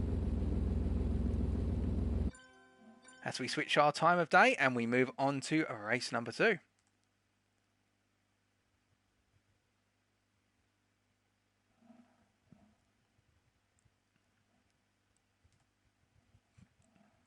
I'll tell you for one thing right now, folks, people to watch out for in the next race, Kraken and Chronic. I reckon we are going to be seeing a lot more fighting between the Brit and the Australian. And also Luco, given the fact that he was all the way out towards the front at the start of race 1, where will he be come the end of race 2, given he's starting pretty much at the back?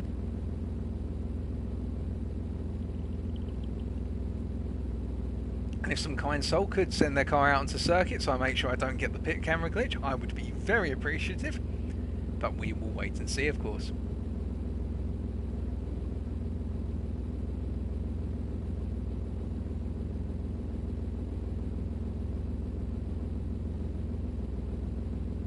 As we just listen to the rumble of that Ferrari engine.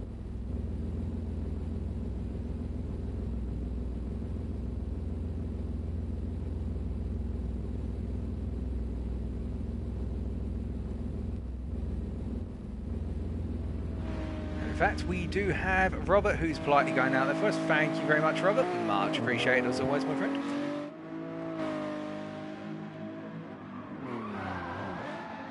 We can see that Genesis, meanwhile, is deciding to do some donuts on the start-finish straight. And race 2 is coming at you now, folks. We've had confirmation that we are about to get underway with another 5 laps of some brilliant action.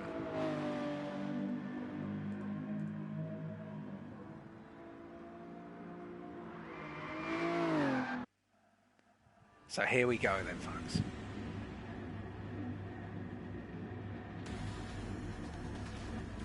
So as we pan down to the grid, once again it'll be Olaf on the right, Yannick on the left, but this time behind them it'll be Kraken and Genesis on that second row. Feel the Vibes starting in that P5, what can he do? But also Chronic Opal in P6 will be looking to give it everything. And as we wait to get underway then, we just wait for the lights to go out.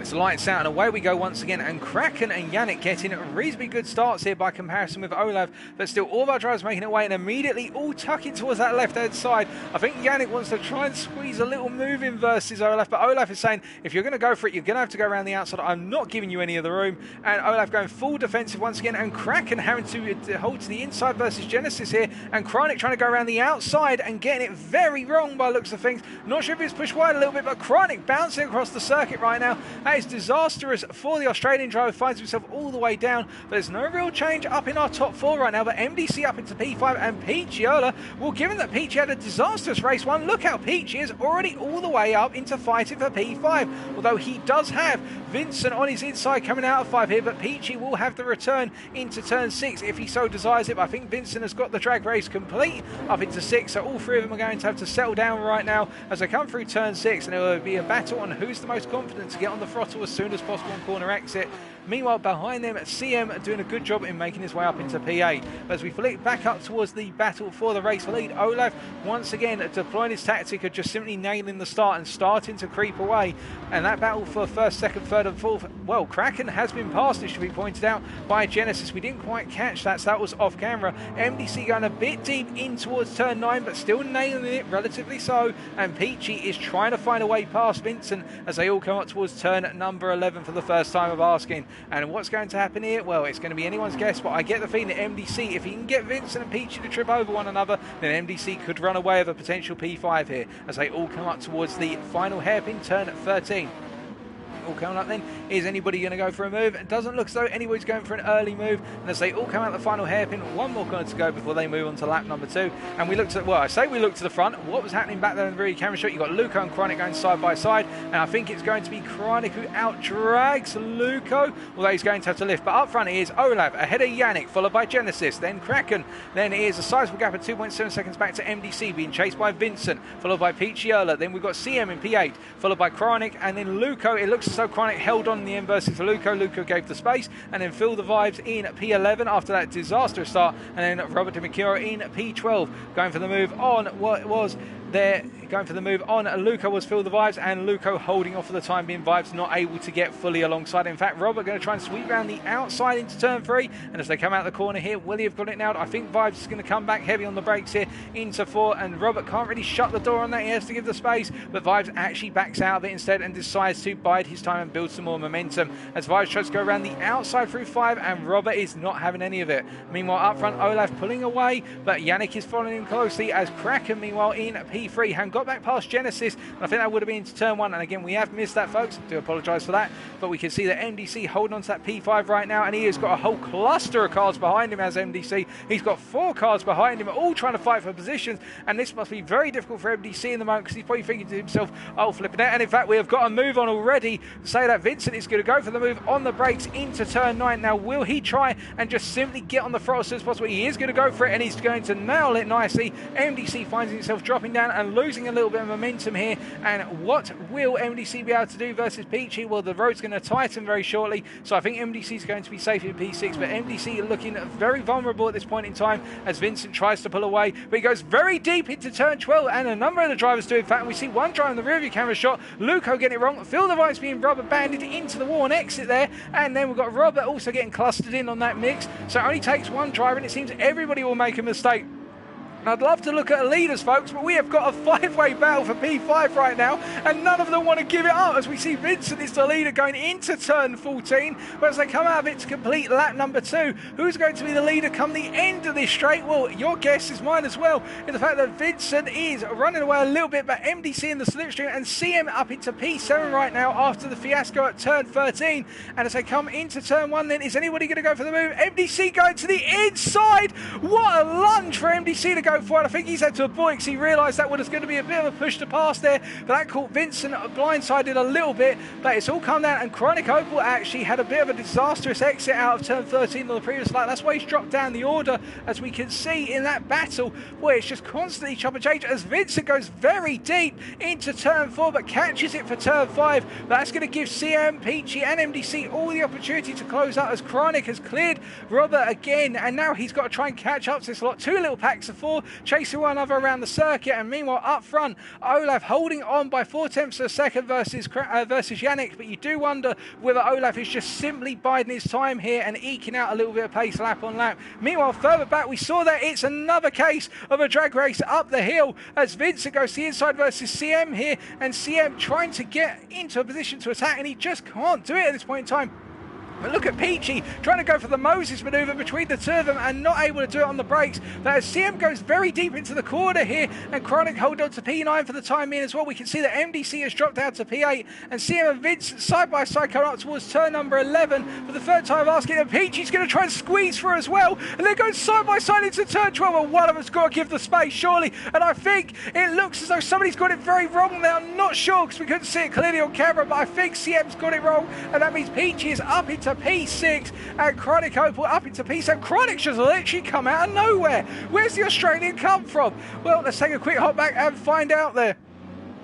So as we ride on board with Chronic then looking forward, you can see he's quite a way back coming up in towards turn 11, but as he's coming up in towards the corner, you're going to see that CM and Peachy are going to go side by side here, and I think CM gets caught out by simply going deep.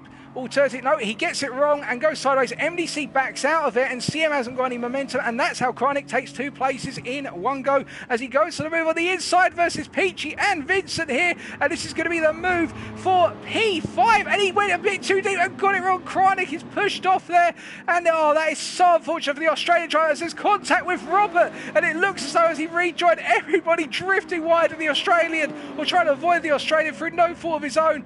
Oh goodness me, some of the rejoins are probably going to be looked at after this one, or at least some people are going to be grumbling about it. But Peachy finds himself finally up into P5. Well, I say that, and now the Finnish driver goes wide out of 5, but I think he's got more than enough space not to worry about the guys chasing after him. The hungry little pack of Ferraris chasing after his own for P5 here as he goes very deep with the dirt on the tyres, and that car goes side, and Vincent get clattered there, drifting into the side of Peachy there. I think that's a racing incident as CM now finds himself back up into P5, and it's just constantly changing. We've got 4 wide up the hill towards turn 8, and who's going to be the winner of this little race for P5?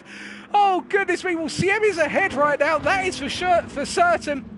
But Vincent going for the inside on Peachy here, and we can see that MDC and Feel the Vibes going to blows, and Feel the Vibes going around the outside into turn 9, and CM is able to try and pull away at this point as Robert is in P10 trying to hold off Chronic Opal for the time being.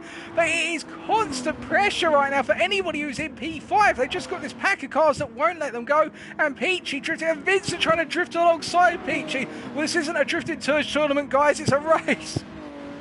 Oh goodness, and as Vincent goes the inside into turn 13, you can see that Feel the Vibes decides to catch in as well there. He's going to cash his chips as Feel the Vibes, and it's going to be a freeway drag race where it's going to be 2-way now as Peachy loses the momentum out of 13 as they come onto that final lap then. Who is going to be the leader come the end of the final lap? It's anybody's guess, as meanwhile up front we can see that Yannick doing everything he needs to right now to chase after Olaf, but I think Olaf has got the momentum. Meanwhile in the race for P5, I think CM is going to run away a little bit now as Vincent is in P6, but for how long, of course, is the question, as we see Peachyella having to go defensive versus MDC, who's also got Feel the Vibes trying to creep into the mix.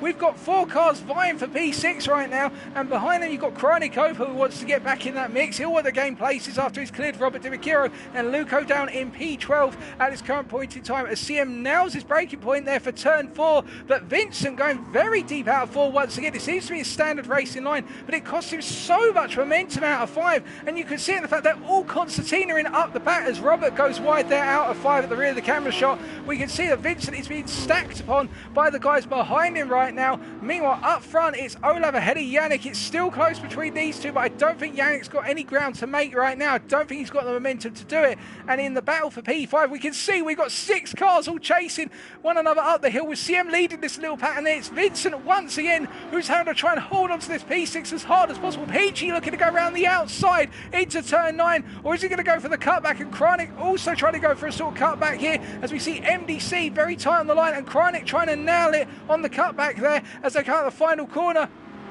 It is literally tooth and nail all the way through here as they all come up towards turn 11.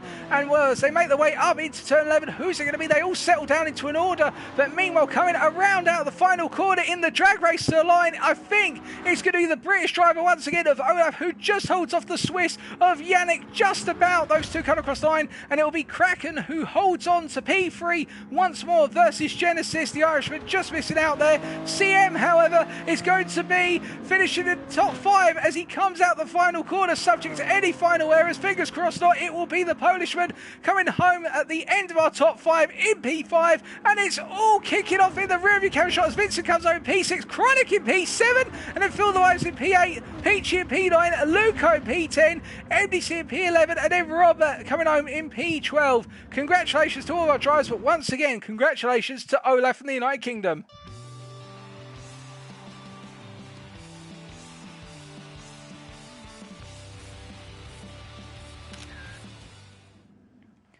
Well, I don't think you can have more action like that and chopping and changing, in all honesty, folks. Oh, goodness me.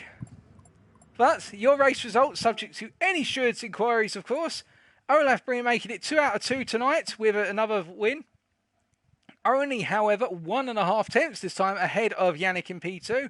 And Kraken rounding off our podium, his third place in a row tonight. Genesis finishing in P4, and CM, the Polish driver, bringing it home in P5, rounding off our top 5. The fastest lap this time went to Yannick, the Swiss driver, on lap 5 with a 1:55.9. We're getting ever closer, folks, to qualifying laps at this point. Well, that was absolutely monstrous. Now we await round number 3.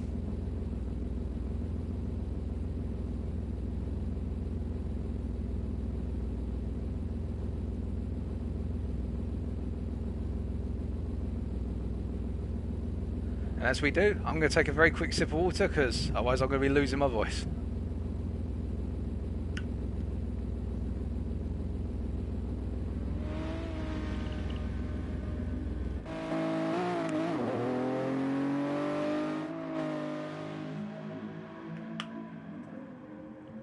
I think we're going to need a running meme with regards to how many people do you want fighting for... Oh, sorry. How many people, GTSRL, are we going to be having fight for P5? GTSRL responds, yes.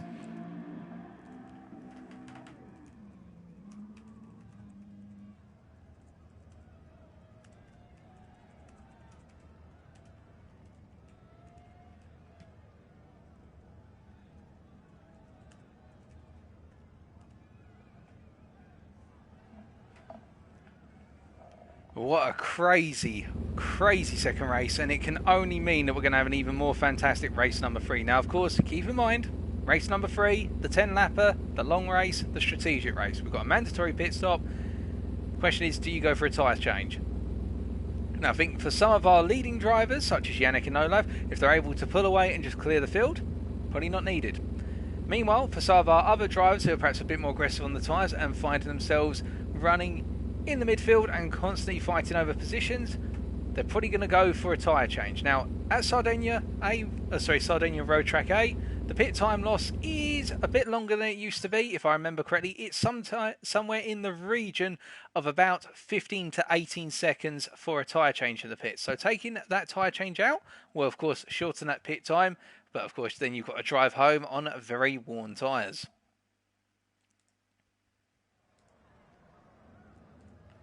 And we will actually just double check our notes with regards to the pit stop time to give you guys and girls an accurate idea of how much time our drivers are going to lose. So our estimates are 18.5 seconds for a tyre change at this circuit. So if you take away the tyre change, you're going to turn that 18.5 seconds down to somewhere in the region of about 14 to 14.5 seconds, and that can make a huge difference. But of course then the guy on fresher tyres behind you will close up that time over the course of the race distance remaining.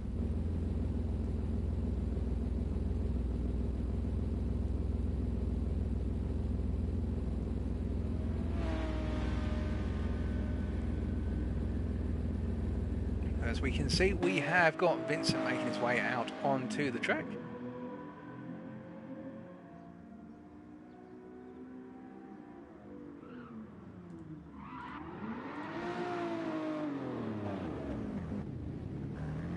Question from Kraken: by how many seconds are Olaf and Yannick in the lead?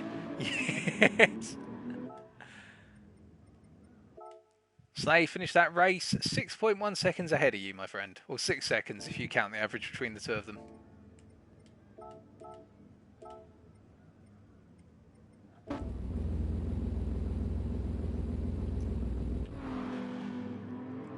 So we see both Vincent and Phil the Vibes making their way around the circuit.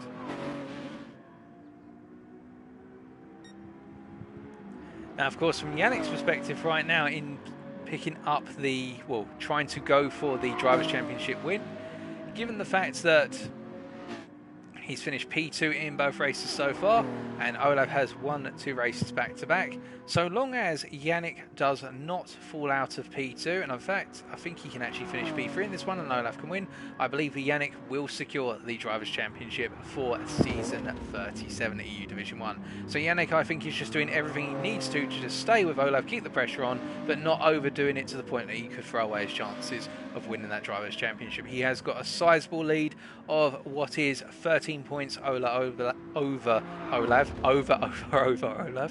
Say that one multiple times.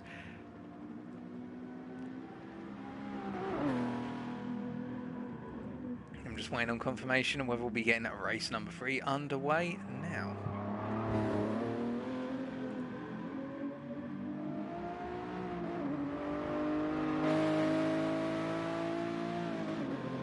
So we see Vincent coming to the end of an outlap.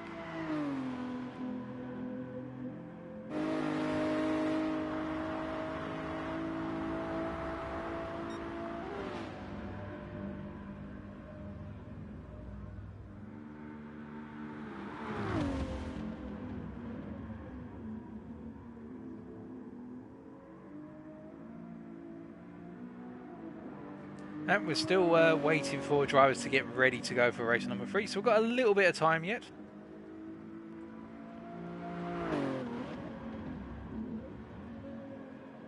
But as we patiently wait, it's been some fantastic moves tonight, some crazy attempts into turn 1 and also through some of the corners you wouldn't normally expect to overtake, such as up into turn 11 and turn 12. But it's been relatively clean racing and it's been fantastic so far.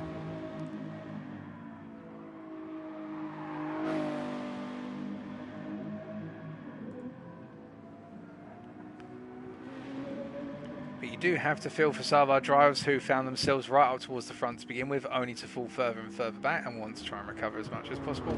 For example, the Finnish driver here at Pichiella, who's trying to do everything he can. They're literally throwing everything at the circuit now, I reckon, in order to try and hold on to P3 in the Drivers' Championship.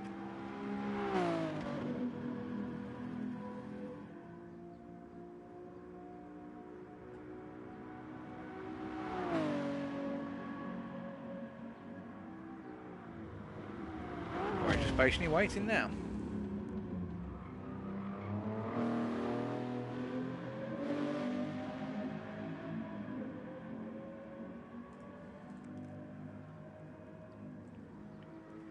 I mean, if this has been the caliber of the action so far, you do have to wonder what lies ahead in EU Division 2 tomorrow as well. But we're going to be getting race number 3 underway now, here and now, ladies and gentlemen. We are go green light. So without further ado, let's pan down to the grid for the finale of tonight. 10 laps, 1 pit stop. Who's going to be the winner by the end of it?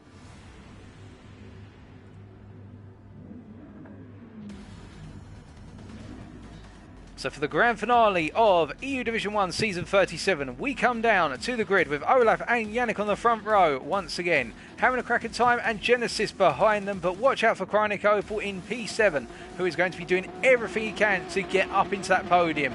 He wants a podium, that is for certain now.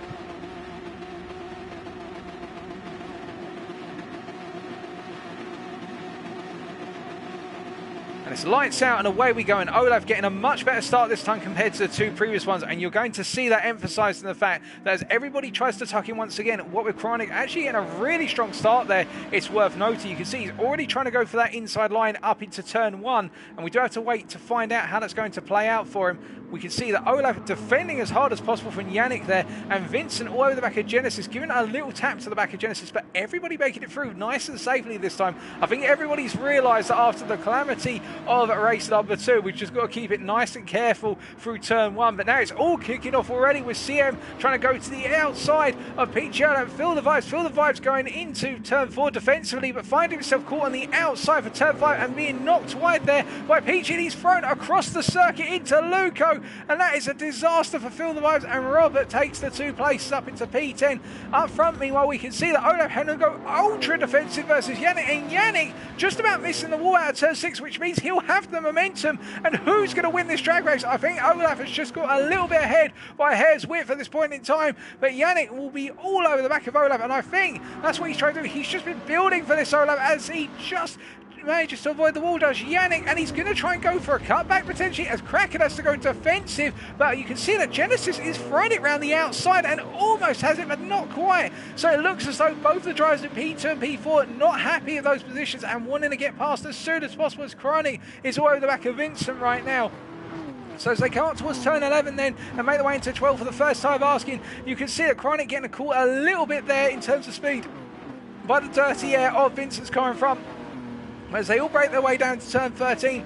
No real moves going on right now. I think everybody's keeping it nice and calm. Although I say that, Feel the Vibes going for the move on Robert DiMicchio. And likewise, we can see that CM going for a move on Picciolo and MDC. And I think CM's got a move done on MDC, but not on Peachy. So after one lap then, it will be Olaf ahead of Yannick by only 2/10 of a second, followed by Kraken time. And then we've got Genesis and then Vincent for P5, Chronic Oval P6, Picciolo P7, CM in P8, P9 to MDC.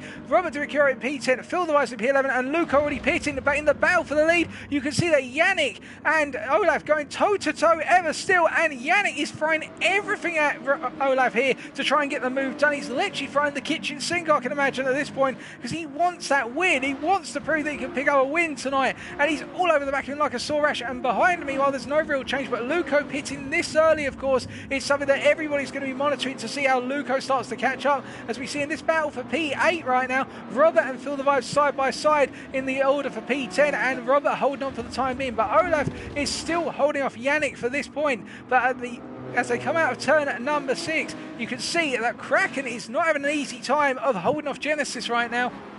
As they go up the hill towards turn number 9, you can see as they're all coming up here that nobody really is letting anybody go. Everybody seems to have come to life in this final race, even more so than the previous couple of races, and it's just simply charge, charge, charge. As Chronic Oval has cleared Vincent, it should be pointed out, so that's happened most likely out of turn 5 going into 6, but Chronic up into P5 and now bearing down on our podium positions as he comes out of turn number 10 for the second time of asking. Behind them, meanwhile, it is a case that you've got Picciolo leading the pack from P7 backwards, and CM behind MDC, as we can see that Feel the Vibes is chasing after Robert and not gaining to get a move on right now, i.e. to make the move, as both drivers go wide out of 12 and, well, just about hold it together for the time being. Although I say that, I think a move's going to be on, and it's going to be a freeway battle into turn number 13, and it's Robert on the inside. Feel the Vibes decides to go around the outside, and CM getting caught out of all positions there, and Feel the Vibes going for one heck of a move around the outside. We're going to take a look back at that as we ride on board then with Feel the Vibes, so you can see that Feel the Vibes here just simply, as he went into the braking zone, decided to hang it as wide as possible. Robert had to stop the car in order to make the apex, and that's how Feel the Vibes got that 2-for-1 special done, as Olaf is still holding on to P1, but not by much right now, as Kraken is doing a reasonable job. Hold on a second, how has Genesis come all the way up there? Was he caught out on the straight by Chronic Opal? Yeah, it was on the straight up into turn 1. You can see that Chronic Opal had a huge amount of slipstream charging up towards turn 1, and I think Chronic just got it done and Genesis sat back. So that's why there's been a change of position there. Chronic Opal is the man on a mission right now. The Australian is the man from down under, looking to take it to the British driver ahead of him and do everything he can to get on that podium. He's been denied it twice. Can he get it a third time? He was all over the back of Kraken in race number 1 until that unfortunate incident on the final lap, and I think this time he will be going for it, as Vincent in P6 is holding off Picciolo for the time being. But you do have to wonder how long it'll be before they come to blows once again, much like the previous race. These two fighting tooth and nail for positions up and down the field, and you can see they are side by side at the rear of your camera shot as everybody comes up the hill towards turn number 9. through 8 right now, and then into 9, and it will be side by side by Vincent and Peachy, and Peachy has got the momentum, and he just needs to defend well in the middle of the road here, and I think he has got the job done, assuming that he's got all the braking nailed. Peachy's nailed it there, and Vincent now will have to try and find a way back, as Robert Dumicchio is also up into P10, haven't got the move done on Vibes. Up front, we can see that Olaf has finally started to pull a little bit away from Yannick. I think Yannick's just simply run out of a little bit of steam at this point, or made a minor mistake, but the gap is only 1.1 second as they come into the braking for turn 13 on lap number 3, and Kraken 8 tenths ahead of Chronic here, and I think Chronic at this point has got to be wary of the fact that Kraken is really pushing it and wringing the neck out of that Ferrari right now to get as much pace as possible. He's doing a fantastic job, it's Kraken. Of course, Chronic will want to one-up him at some point here, and it could happen at any point, as Peachy has made that move, of course, for P6, but he's got Vincent still on the back of him, and no pit stops right now from anyone minus Luco, who is all the way down in P12, as we see Peachy coming into the pits. So Peachy into the pits from P6, and where is this going to all factor out? That is the big question, of course. Now, I think Peachy going for this early pit stop, if he goes for a tyre change, I think this might have been the right move, as Robert is into the pits as well. So some drivers calling it early, just before the halfway mark here. And I think if Peachy gets it right here, he could actually gain a couple of places and clear these drivers, unless, of course, these drivers opt to take not to take tyres, and Peachy does take tyres, of course. Then things may not work out as well as they should for him, as MDC is having a hold of Feel the Vibes, but I think he's got the position right now, holding on to it through turn 4. But MDC, of course, having to go very defensive and slow through 5, and Feel the Vibes using his natural cornering grip there out to the outside of each corner. I think Feel the Vibes loves to feel the outside grip, in all honesty, because he is just vibing his way past people in the most unconventional moves indeed, as the British driver, as he makes his way out of turn 6, and he gets it a little bit wide, then a little bit sideways, but I think he's done enough, and he's up into P7. Well, how about that, ladies and gentlemen? You love to see it. And Olaf, meanwhile, still on off Yannick by 1.4 seconds right now is the gap, although it's ricocheting back and forth between 1.3 and 1.4, as we can see Kraken just about hold off Chronic, although Chronic is in that slipstream zone now of 7.5 tenths. As they come towards turn 11, it'll be both a blessing and a curse for Chronic, because into these harder corners, the ones where it's about medium speed grip, it's going to be a case that dirty air can be a major foe as well as a friend, as Genesis is only 1.3 seconds back from the Australian ahead of him. Vincent right now, however, in that lonely 6th place, wary of the fact that Picciola has come out of the pits and is now the man on a mission. And let's find out, whilst we've got a moment, a little breather, whether Peachy took on tyres in the pits. He did indeed, so that is something critical. And let's take a quick look through the tyre life of our drivers. Our race leaders on a very similar tyre life, doing a very good job managing their tyres, as is Kraken, of course, although he's got a little bit more wear than Chronic Oval by comparison. And then behind Genesis and a similar amount of wear as Kraken, these three really competing with one another in terms of tyre wear and battling for that P3 spot. I think that's what they're targeting today, all three of them. Not higher at the moment, but they don't want anything less, of course. And then it is going to be Vincent, who's got a little bit more wear on that rear right in particular compared to us, as Vincent makes a major mistake under braking into turn 1, and he spun the car, and that means MDC is up into P6 right now, and Vincent will definitely have lost ground to Peachy, because he's got to get that car back on the line. He finally returns it, but that is a disaster for the Dutch driver, as he finds himself dropping all the way down the order, and now he's surely got to pit on the next lap, because otherwise that is his race in tatters if he tries to extend it any longer. That is a disaster for Vincent. One small lapse and it's gone wrong, as Kraken is being caught hand over fist right now by Chronic Opal as they come out of turn number 7 and up into 8, and you can see the Australian driver here just gradually applying the pressure, and I think that's what he's been trying to do, much like he did in race 1, and he's going to start looking for that move, and I think he's trying to get in Kraken's head right now by going to the outside early, coming up into 8, but of course he wouldn't be going for a move to the outside into 8 naturally, because otherwise that puts him on the outside for 9, and that's where you don't want to be when you're trying to overtake someone, unless you feel the vibes, of course, then you just vibe your way around the outside. But meanwhile, we can see further back we have got Genesis, who's just not catching up to this fight right now, and it looks as though the Irishman is instead just biding his time, perhaps, or finding to manage his tyres a little bit more and look at going longer on the tyres. But it's very quiet around the circuit right now elsewhere, everything very quiet, so the only closest action we have got is the Brit and the Australian battling for P3, and we will stay with them for the time being, folks, until we see more pit stops, because of course when the pit stops start to are coming, that's when the whole order is going to be flipped upside down and around as they come towards the final corner then to commence what is lap number 6. Are either of them going to pull off into the pits at this point? Well, if one of these two is going to flip things around, and it doesn't look as though either of them are going to pit as Genesis comes into the pits here from P5, and I think it's a good time for him to do so. It'll be a good choice because it simply means that he doesn't have to worry about getting caught up in the action ahead of him. Perhaps he'll even be able to jump it if they come into contact with one another. As we can see, Kraken still holding off the Australian for now, and MDC into the pits from what was P6 on track, but we suspect was P7 because of Pete Giola pitting much earlier on.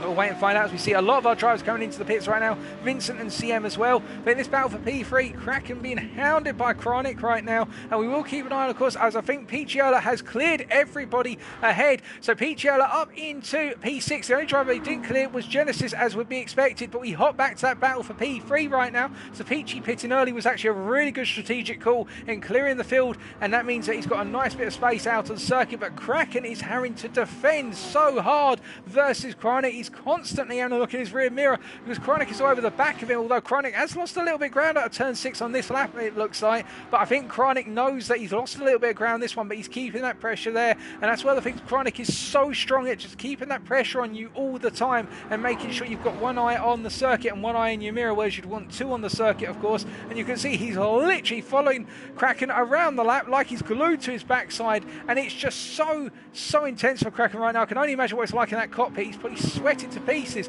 as we look further back, of course, and it is Genesis in a lonely P5, but of course he is the highest driver who's pitted so far, and it looks like Pete Giola meanwhile is chasing after Genesis, and in fact only 2.8 seconds down and on much fresher tyres compared to the Irishman. And remember, I say much fresher tyres than the Irishman. My apologies, he's pitted, of course, as well, and gone for fresher tyres, so correct me for that one. My sincere apologies. But as we look back, we can see that Feel the Vibes right now, with all the pit stops that have happened, Feel the Vibes up into P7 ahead of Luco right now, and MDC behind these two, and it is CM in I say he was in P10, and he's battling with Robert as there's a little bit of a lag spike there, and I think Robert's going to go for the move before turn 11, and I think CM's going to lose the ground, and unless he goes for a cut in here, which I don't think he's going to go for, I think the move's done by Robert. A nice move by Robert, just simply carrying that momentum up into 11 and running away with it, as Vincent is now down in P12 and made a pit stop. That's very unfortunate for Vincent, of course, as we see Chronic Opal is into the pits from what was at the time P4, chasing after, of course, and I think Chronic will have cleared Genesis. Genesis is on that straight, and he will have those fresher tyres, but Chronic was demonstrating good enough pace and not fighting Kraken too much. So I think now for Chronic, that's one of the reasons he perhaps didn't go for the move as well, because he was wary of the fact he would have pulled himself into a fight with Genesis, or Genesis would have leapfrogged the pair of them, i.e. Chronic and Kraken. So now it's about Chronic absolutely nailing his laps, and he's gone for a tyre change as well. He'll need to narrow his laps as much as possible. And in terms of our race leaders, you can see that Olaf just doing enough to hold off Yannick right now, but Yannick not letting that gap go. And in fact, that gap has come down quite sizably over the last couple of laps. And as we look at the previous lap for Olaf, it was a 156.4 versus for Yannick what was a 156.2. So Yannick is closing up to the back of Olaf very gradually right now, and with the fastest lap as well, 156.201. So this is where the situation currently stands, and you do have to wonder, is it Olaf just simply pacing himself to Yannick, or is Yannick suddenly regaining some vitality and charging after the British driver? Remember, Yannick does not have to win this race to win the overall Drivers' Championship for Season 37 EU Division 1. He just needs to finish P2. That's all he's got to do, and he's doing everything he needs to right now, as I understand it. But of course, he won't want to just finish P2. He'll want to win. He's not going to be a Prost, or is he going to be a Prost and be the professor to figure out exactly what points are needed? Will he take the scientific approach, or will he take the centre approach of tossing it at the driver in front of him? As Chronic makes his way through turn 12, and will Chronic putting the pounds down now as Kraken comes into the pits from P3. And of course, this puts a lot of pressure on Kraken, because does he take a new set of tyres and risk coming out around Chronic Opal and Genesis, or does he not go for a change of tyres and come out a little bit ahead of these guys? But now, of course, he's got to nurse some very heavily worn tyres to the finish line.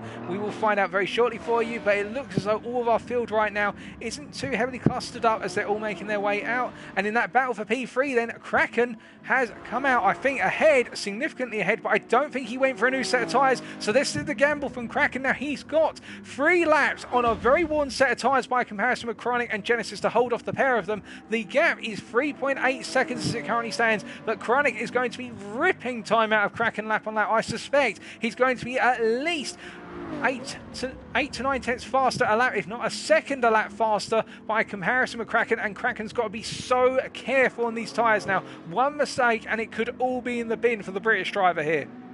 But meanwhile, up front, it's good thing we switch back because Yannick is going for the move on Olaf here into turn number 9. But Yannick's carried way too much momentum, and it means he's gone deep. And Olaf is back up into the lead. But Yannick is getting ever closer, and the Swiss is now on a mission to try and get past as we ride on board with the Swiss driver here up into turn 12. And he's going to be tossing it into the corner, of course, trying to avoid the barrier, getting as close as possible to the barrier. And Olaf is just feeling that pressure right now for Yannick. And is Yannick going to try and go for a move this time around? Well, no. But there's only 2 laps to go after this one, so do they pit on this lap or do they pit on the next lap? That's the big question. Now, if I was Yannick, I would think about pitting on this lap in particular, just so that way I put Olaf under even more pressure, because simply put, if I come into the pits this time now, I've got one more lap to go to chase Yannick down, and Yannick Olaf down as Olaf comes into the pits. So Olaf is going for the undercut on this strategy, whereas Yannick is going for the overcut. Who is going to win out of these two?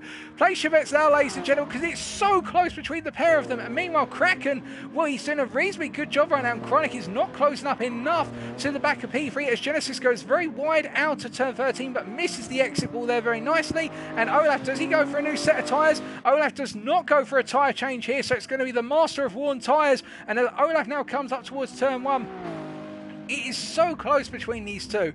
It could be anyone's guess as to who's going to win right now as they all come up towards lap number 9 then. Our top 5 are very spaced out right now, and we can see that Robert holding off Luco as it currently stands, and Pichiella just in a very silent world of his own in P6 doing a very good recovery drive after what has been a very difficult night for the Finnish driver. But of course, all eyes right now are going to be on Yannick, but before we do, let's just see what's happening here, because I think Luco may be trying to go for a move on Robert. The Welshman looks to the outside because Robert defended the inside so hard, and does Luco try and go all the way around the outside? Well, he tried to carry the momentum, but I don't think the car was going to let him, and Robert holds him off for one more lap. Now the question will be, of course, will Yannick do enough? He's pulling a gap out on Olaf. It should be pointed out that gap is opening it up. It's not closing down. The gap at the start of that was approximately 19.8 seconds. It's now to 20.9 seconds. So I think if Yannick just decides to pit and not change his tyres, he will be coming out comfortably ahead of Olaf. But of course, he's got to be so careful not to make a mistake, and we say that, and he almost made a mistake there and then as he comes up towards the hairpin. Meanwhile, looking further back, Chronic Opal is not closing up on having a cracking time fast enough, and I don't think he's going to be able to do it. Although I say that, the gap is down to 2 seconds, but of course we've got 1 1/3 laps to go, and Kraken, I think he's doing everything he needs to run. He's got 1 more lap now as we're going to see Yannick come into the pits, and it will be question time. Who is going to be our race leader going on to the final lap, and what will the gap between the first and second be? Place your bets, folks, because as we see Yannick coming into the pits, Olaf coming out of turn 13 and coming into that final corner, Olaf will be wanting to be as close as possible to Yannick here, if not ahead of him coming out the final corner and onto that straight. But of course, Yannick will have other ideas, and I think Yannick may have done enough to stay right in this fight as Olaf comes across the timing lines here, and you can see Yannick coming out of the pits right now, but he's going to be very low on momentum, and Olaf just about pipping him, and that gap has actually opened up over the course of the finale, and Olaf has done enough to open that gap up to 1.3 seconds is that gap, and Yannick is going to have to go full charge if he wants to catch up. But I think Olaf has done it on strategy, barring any major mistakes from Olaf right now, as Chronic Opal is closing the gap down here, hand over fist finally on Kraken. That gap is coming down at a serious rate of knots, and I think Kraken is starting to hit the cliff of his tyres. Those sports soft tyres must be screaming in agony right now for the amount of rubber that's been burned off of them, as we see Pichiella still in P6, Robert Dimikiro in P7 ahead of Luco, who's got a sizable gap now, and we see Vincent in P9 ahead of MDC, and CM in P11, and Phil the Vibes in P12. Everybody's pretty spaced out right now, but I think Olaf has done enough. But the big question will be, who is going to be on that bottom step of the podium? Will it be Kraken making it 3 out of 3, or will the Australian of Chronic Opal finally get his due in the spotlight and make it onto the podium? It's ever so close, and it's getting closer and closer, and Kraken is having to work that car so hard in order to be able to keep it on circuit, whereas Chronic has just got those super new tyres and he's absolutely spinning along with them. And you can see that Kraken just losing the rear end there, and it's getting closer and closer as they're coming up towards turn 11 now, and it looks as though Chronic won't be going for the move here. It'll be into either 13, alternatively it'll be on the drag race out of the final corner and to the line. Personally, if I said Chronic Shoes, you've got to get it down into 13 because you've got the grip. Get a good run out of 12 and then just go for it. Go full send. And will Chronic go for it? It doesn't look as though he's going for it. And meanwhile, up front, there's no change between the two. Although Kraken has gone very deep. And now it's going to be a drag race to the line. And I think, unless Chronic makes a mistake, he's got it. But meanwhile, speaking of got it, it is going to be 3 out of 3 for the British driver of Olaf, finishing ahead of the Swiss one more time tonight. In the battle for P3, it will be Chronic Opal, who just about nails it after the mistake from having a cracking time. And rounded off our top 5, it will be Genesis from Ireland ahead of Peachy Erler, who is quite a way down the road, approximately 15.6 seconds down the road. But Peachy cannot be faulted for doing a very good recovery drive after a disastrous start to this evening as he comes around to complete his race in P6. Does the Finn, and Robert just hold off the Welshman of Luco there for P7, and MDC will be bringing things home in P9 after what has been a very up and down evening for MDC, but bringing it home in P9 in the top 10 for some solid points. And then it will be Vincent in P10 and CM in P11, just chased across the line by Phil the Vibes in P12. Congratulations to all of our drivers once more, but most importantly to our triple race winner tonight, Olaf from the United Kingdom.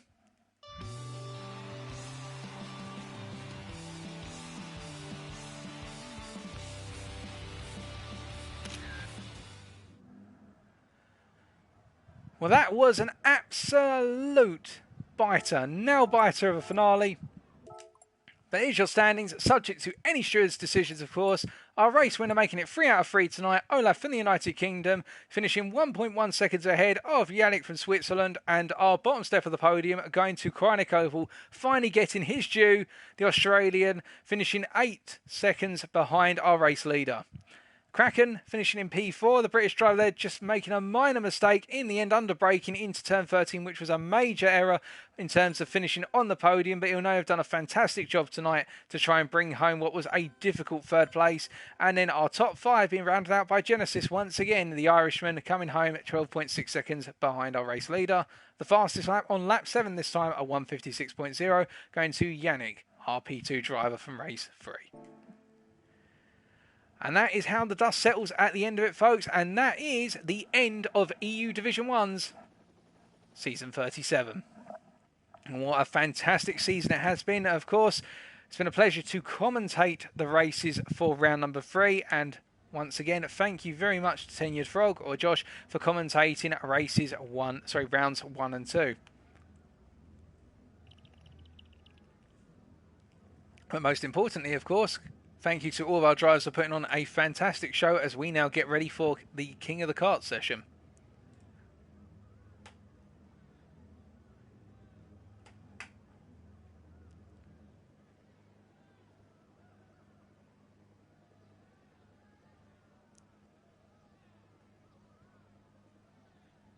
And it is confirmed, ladies and gentlemen, I can confirm that Yannick is your EU Division 1 Drivers' Champion for Season 37. In only his second season in GTSRL, the Swiss driver bringing home a brilliant trophy and a very good set of results throughout the season. No problem at all, Kraken. You made me lose my voice, made me lose my mind. It's made me lose everything today. Fantastic racing through and through.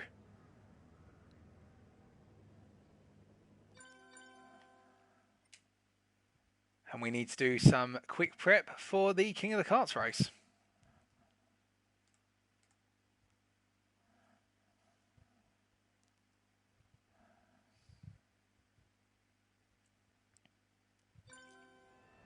Okie dokie, so let's get our little kart.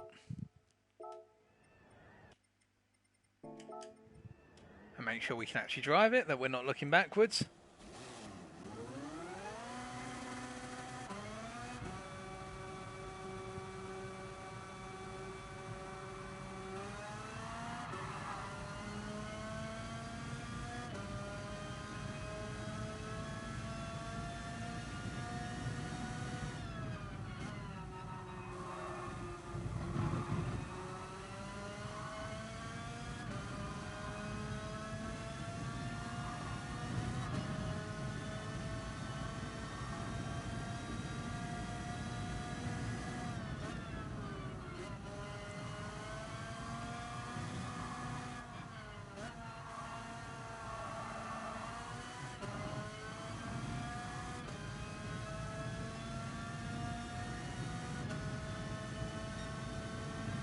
So if we're going a bit quiet there, folks, just getting used to how it drives on the PS4 controller once again, and we get underway with King of the Karts then. Here we go.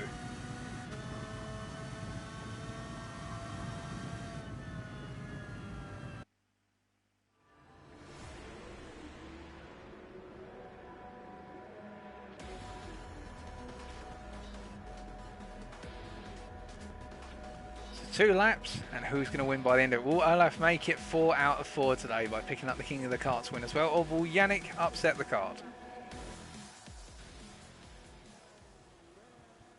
Starting at the back, that's always good news.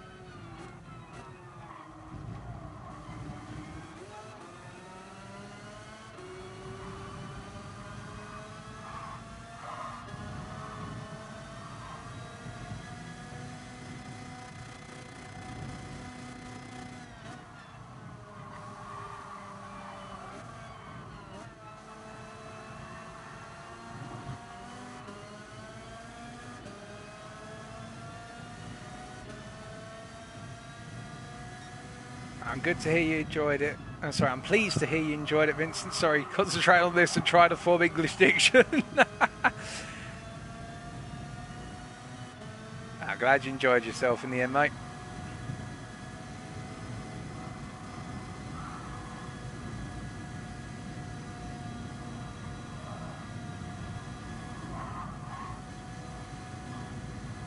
Oh, whoa.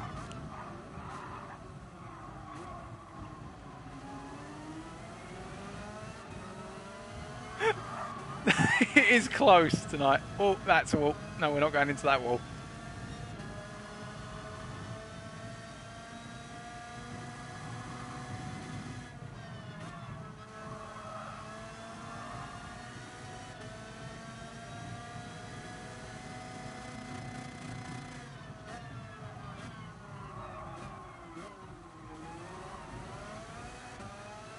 Right, brake a lot earlier for the hairpin.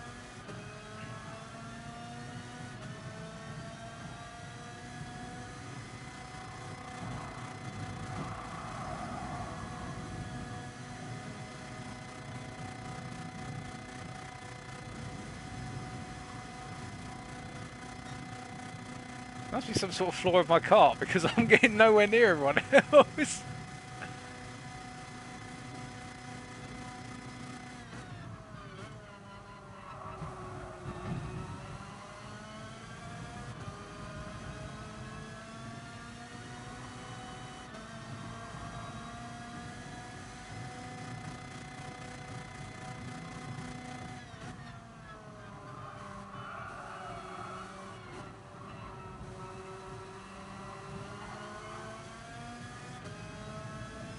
Well, that's sector 1 nailed nicely.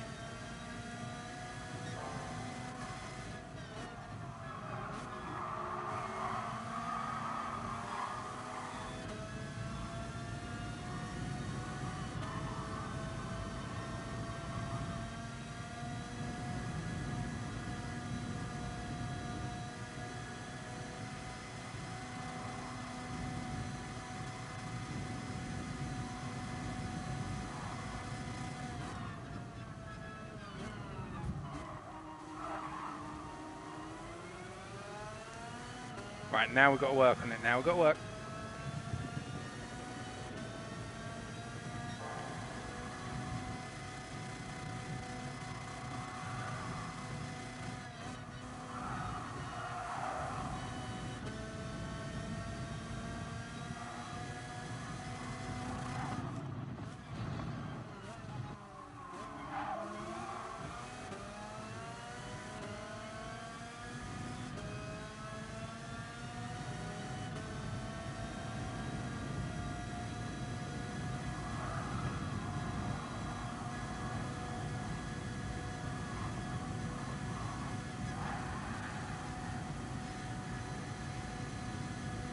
think we got it. We got it.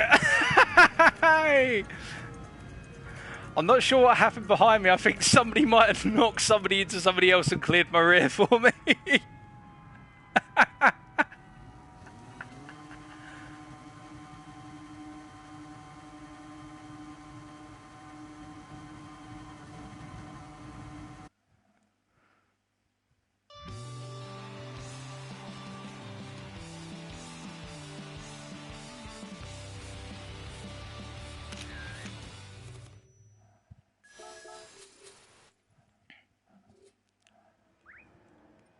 Well, I'm just going to save that replay, you know, for future reference. King of the Karts, that's 2 wins now, you know. That was a good laugh.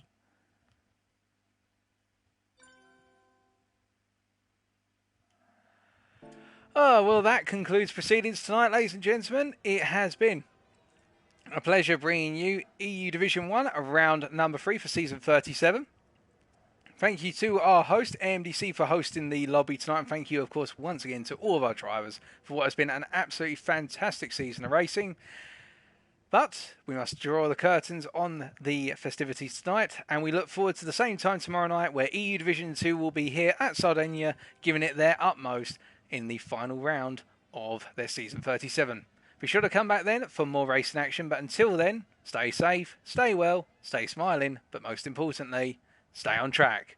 Good night.